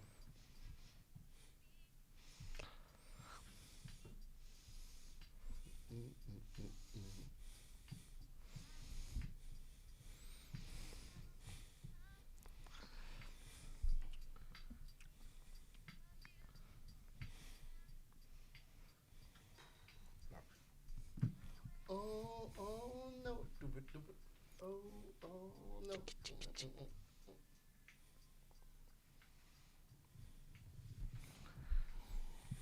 Ça réfléchit en ce moment. What you ça gonna rêve. do, what you got till he's gone. Ouais, donc j'ai quitté l'entreprise opérationnellement au mois de décembre, donc il y a vraiment quelques semaines. Encore actionnaire. Encore actionnaire. Je suis resté 3 ans aux manettes avant de quitter l'entreprise parce que vraiment j'adore ce que je fais. Et je découvre maintenant, en prenant un pas de recul, tout ce que j'ai appris en fait. C'est dur de faire le bilan, de te voir dans le miroir quand tu es encore dans le train qui va à 2000 à l'heure, quoi. Donc, you Et tu don't know dis, what you... j'adore ce que je fais, tu aurais pu continuer encore longtemps. Oui, mais je pense que le nouveau modèle dans lequel on est nécessite une énergie, un investissement et une vision commerciale qui n'est pas la mienne, en fait. Tu vois, c'est-à-dire, en fait, je pense qu'on a besoin de quelqu'un qui soit plus proche de nos clients. Et aujourd'hui, moi, je pense que... C'est fort de le reconnaître. Enfin, Ouais, Ouais. Moi, je pense qu'il y a Tout une le forme de... monde- Ouais, mais tout Ouais. le monde n'est pas capable de se dire là, c'est le moment de passer la main. Moi, je pense que je l'ai ressenti. Je pense que j'ai été coaché aussi. Et je pense que tu as un sujet d'envie. C'est-à-dire, en fait, où est-ce que tu as envie de mettre ton énergie. Et je pense qu'un succès d'un projet, c'est aussi l'énergie qu'on y met. Et quand tu sens qu'à un moment, tu n'as plus le niveau d'énergie qui est nécessaire dans un projet plus important, soit tu dis, je ne me l'avoue pas et tu mets en péril le projet. Alors que moi, c'est un projet de cœur dans lequel j'investis beaucoup. Soit tu en as conscience et tu fais du mieux que tu peux pour trouver les bonnes solutions. Et moi, je considérais que step down, c'était la meilleure chose à faire, quoi. C'est un truc de lucidité. Et je pense que tu as besoin d'être clairvoyant sur toi. En fait, tu es clairvoyant sur l'ensemble de tes équipes, mais tu dois aussi l'être sur toi-même. Et tu as cherché le nouveau où aller? Non, pas du tout. Parce que la boîte a changé. La boîte a changé. Moi, j'ai besoin de quelqu'un qui comprend des dynamiques politiques et organisationnelles qui sont celles d'un grand groupe international. Moi, je le découvre. C'est quelqu'un qui a navigué dans ces eaux-là. C'est pas forcément toi qui sauras faire non. le... Et puis surtout, je pense que la règle de tous les entrepreneurs et toutes les entrepreneuses doit être recrute meilleur que toi. Si tu veux que le projet progresse, que l'entreprise progresse, il faut recruter meilleur que toi. Donc, il faut savoir quel est ton niveau, quel est le niveau attendu, et puis aller chercher des gens qui sont capables de faire mieux que moi. Et ça, je pense que je suis très à l'aise avec ce que j'ai construit, avec mes succès, avec mes échecs. Et je suis très à l'aise pour dire, ok, je pense que je suis plus la meilleure personne pour le faire, avant que quelqu'un d'autre te le dise, quoi. Tu vois, parce qu'il arrivera un moment où quelqu'un te dira, écoute, merci, mais comme moi je l'ai fait 10 fois en fait. Je l'ai fait 10 fois en tant que patron de dire c'est génial. Mais je pense que là, peut-être que le moment est venu pour toi Donc voilà, j'ai fait cette autocritique-là et j'ai recruté cette personne-là et je me rends compte en partant qu'il y a plein d'opportunités aussi ailleurs de me développer, de m'épanouir et que c'est gagnant-gagnant pour tout le monde, quoi. Et je suis là-dedans aujourd'hui. Il y a beaucoup d'entrepreneurs qui nous ont parlé du vide, de l'après. Moi, ça fait quelques semaines, donc je suis pas encore dans cette phase-là. Je suis parti en vacances avec mes enfants. T'as quand même vite essayé de remplir ton agenda. C'est vrai. Alors, je dois On va l'avouer. pas se mentir. Je dois l'avouer. J'ai ouvert. Alors, donc, au moment où j'ai annoncé que je partais, que quelqu'un me remplaçait, j'ai ouvert un Calendly que j'ai partagé ouvertement, que les gens sur utilisent. BFM. Tu vas être obligé de fermer là. Donc oui, je veux rendre. Je pense qu'aujourd'hui, ce qui me motive, c'est de rendre. Je constate aujourd'hui la réalité de ce que je sais faire. Voilà, en ayant quitté les opérations de mon entreprise, je réalise ce que je suis capable de faire et ce qui peut aider les autres. Et donc, du coup, ça me plaît aujourd'hui de faire ça. Et pour le faire, du coup, j'ai besoin de rentrer en contact avec des gens qui ont des besoins, quoi. Donc, j'appelle les entrepreneurs, les entrepreneuses, les porteurs de projets autour de moi, ce que j'ai fait en tout cas. S'ils ont besoin d'un coup de main, moi, je le fais bénévolement. Le sujet du patrimoine et de la thune n'est plus un sujet pour moi, à court terme en tout cas. Donc, je dis, voilà, les prochaines semaines, si vous avez besoin d'un coup de main, d'un œil externe, je le fais bénévolement, c'est cool. En privilégiant, pour être honnête, les minorités. C'est-à-dire, en fait, si tu es une femme, si tu es quelqu'un en situation de handicap, si tu es d'un milieu où il y a zéro entrepreneur autour de toi, je préfère t'aider parce que je pense qu'il y a plus de choses à faire, quoi. Et je pense que c'est des gens qui sont moins en phase, moins soutenus dans le milieu entrepreneurial. Et moi, si je peux rendre à ces gens-là en priorité, j'ai envie de le faire. Donc ça, c'est un premier sujet. Et on va dire que je travaille sur trois choses aujourd'hui. Ça, donc cette forme de mentorat que je fais avec des gens que je connais pas. Et les gens me disent, mais pourquoi tu le fais? Je fais, parce que j'ai envie de rendre, parce qu'on m'a beaucoup donné. Et j'ai pas réussi seul, j'ai réussi aussi parce qu'on m'a donné. Donc je fais ça d'un côté. 2, j'ai mon frère qui a monté une boîte qui s'appelle Oriki Energy. Il a monté ça il y a 18 mois et c'est brillant. Et ça va totalement dans le sens de ce qui me plaît. En gros, il a créé une franchise de business solaire en Afrique, donc notamment au Nigeria, qui est un énorme pays mais qui a des problèmes d'infrastructure solaire, d'infrastructure énergétique. Donc en gros, dans un pays où 70% des gens n'ont pas d'électricité, il a décidé de créer des points où tu peux faire des recharges de téléphone.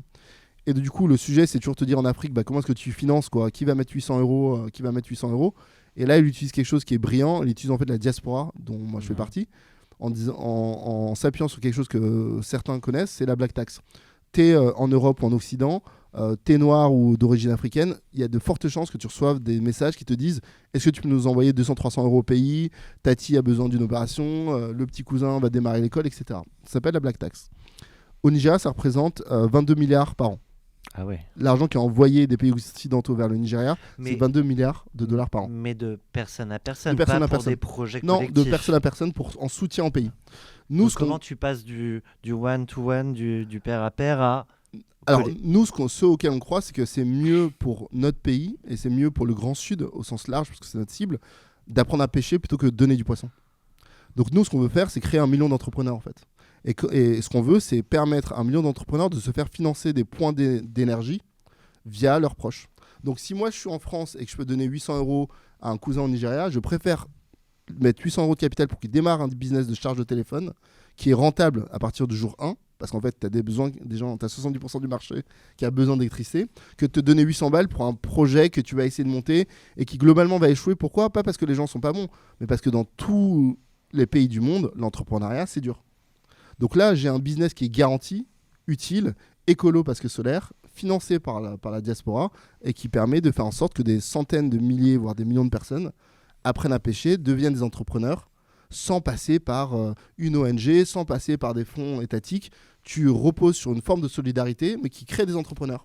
Tu disais, Odèche, tout à l'heure, on peut avoir plus d'impact parfois que les hommes d'État. Et... Je pense. Ouais. Je pense. En tout cas, ma génération croit plus au modèle de l'entrepreneuriat social qu'au modèle étatique, en tout cas, sur l'Afrique, en ce qui concerne, et notamment sur le Nigeria. Donc ça, c'est génial. On a fait le test, on a prototypé ça sur 15 personnes.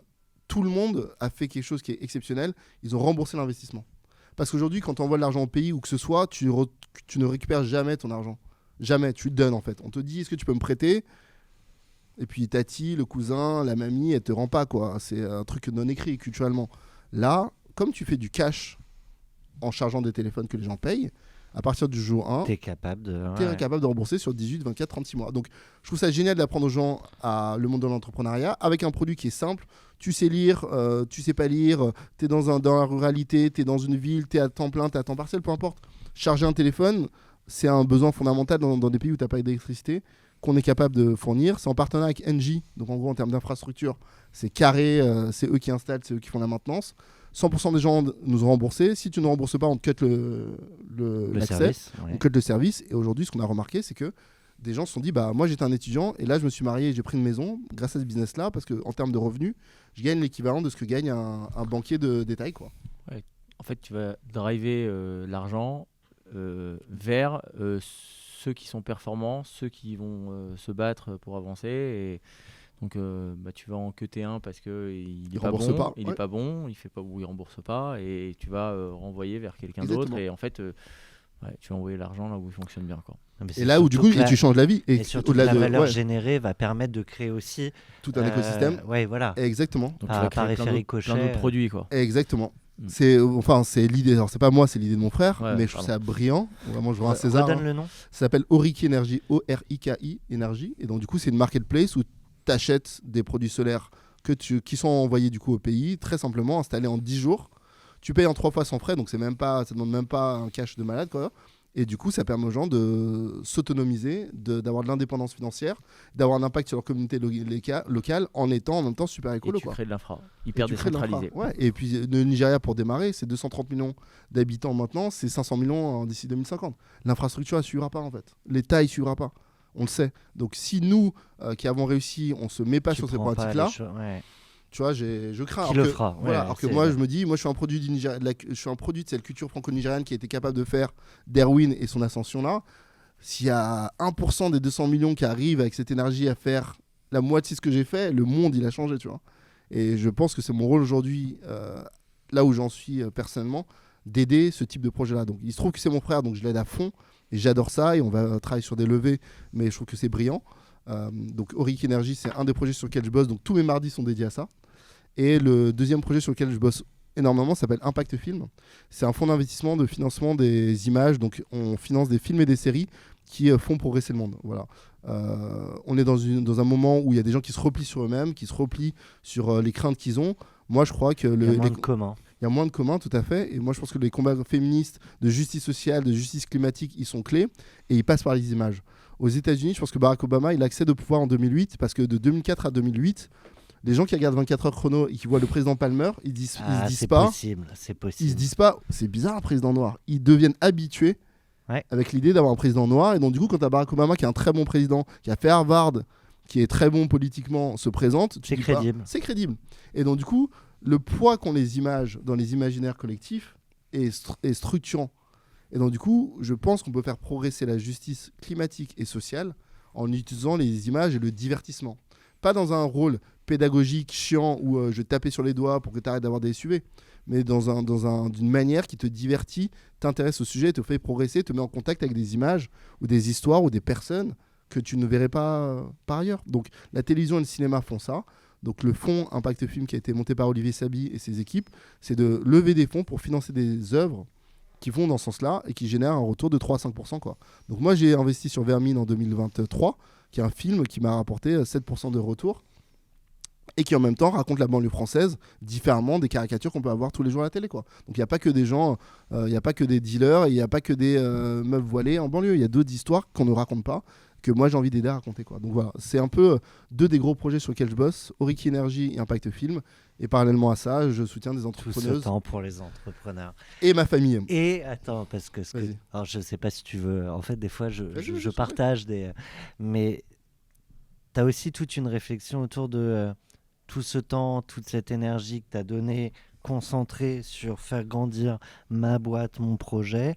Aujourd'hui, si je décale l'énergie qui est dépensée, c'est devenir un meilleur moi Tout à fait. pour un meilleur monde. Ouais, exactement. Je pense que le charité bien organisée commence par soi-même et que si je suis pas meilleur pour moi, les miens, ma famille, mes enfants, ma femme, mes proches, je serai pas meilleur pour le monde, quoi. Donc je veux consacrer mon temps, l'énergie. Enfin, moi je considère qu'aujourd'hui j'ai 40 ans, j'ai du budget, j'ai du temps, j'ai du réseau, j'ai de l'intelligence et je peux choisir ce que je fais de tout ça. Et mon envie aujourd'hui fondamentalement, c'est d'investir pour rendre le monde meilleur. Parce que j'ai un enfant de 6 ans, j'ai un enfant de 3 ans, j'ai une femme, j'ai une famille, et je vois les directions qu'on prend aujourd'hui. Et que si les gens comme moi ne se lèvent pas pour faire des choses, je ne pourrais pas venir me plaindre dans 30 ans, en fait. Voilà, on est acteur de nos vies. J'étais acteur d'une entreprise et j'ai adoré monter Darwin et Media Monks. Aujourd'hui, j'ai la possibilité d'avoir un impact sur la vie de dizaines de milliers, voire de millions de personnes. Et je m'en voudrais de ne pas le faire. En ayant le luxe de pouvoir le faire. Voilà. Et j'invite tous ceux qui le peuvent à le faire, quoi. Je pense qu'on va rester là-dessus sur le mot de la fin, ou presque. On va finir avec la fiesta. Comment t'as fêté cette session? Ma fille s'appelle Ifemi. Ouais. C'est un prénom Yoruba, comme moi. Je suis du peuple Yoruba qui est en Afrique de l'Ouest. T'en as parlé tout à l'heure, il a une signification ou il y a quelque Ouais. chose derrière ce peuple? Non, c'est un peuple de l'Afrique de l'Ouest qui est présent au Bénin, au Cameroun et au Nigeria, qui est très axé sur la culture, qui a produit les prix Nobel nigérians, beaucoup d'artistes nigérians, beaucoup de peintures nigérianes. Donc Fela Kuti pour ceux qui aiment la musique, Burna Boy pour ceux qui aiment la musique, Wale Soyinka pour ceux qui aiment la littérature. C'est vraiment un peuple très lié aux arts en Afrique de l'Ouest qui fait les masques. Si vous allez au musée Jacques Chirac, beaucoup des masques que vous voyez en Afrique de l'Ouest là-bas sont des masques Yoruba. Et Ifemi, le prénom de ma fille, veut dire mon amour. Et j'ai fêté du coup mon closing en passant du temps du coup en famille pendant ce congé Pâques. Et donc du coup j'ai trouvé une chanson qui porte le nom de ma fille qui s'appelle Ifemi et qui est une très belle chanson. Donc je dédie Cass à ma famille et à ceux que j'aime cette chanson et toute mon énergie désormais. Comme je ne sais pas à quel point on pourra parler sur le son, Tu pourras. je pourrais? Moi j'envoie alors. Ayomi, Olomi. Je la connaissais pas assez pour chanter avec toi, je la découvre.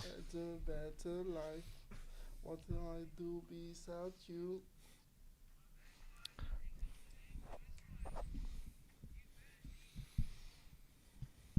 Ayomi.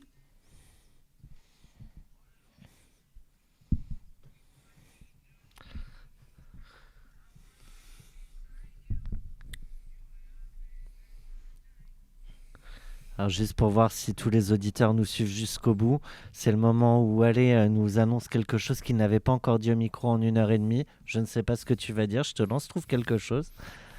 Prenez soin des vôtres. La vie est courte, c'est ce dont je me suis rendu compte aussi. C'est ce qu'a vu Otis Redding aussi, donc profitez de chaque jour comme si c'était le dernier. Merci. Ouais, j'ai Merci, profité Walé. de ce podcast comme si c'était le dernier. Très, très inspirant. Merci.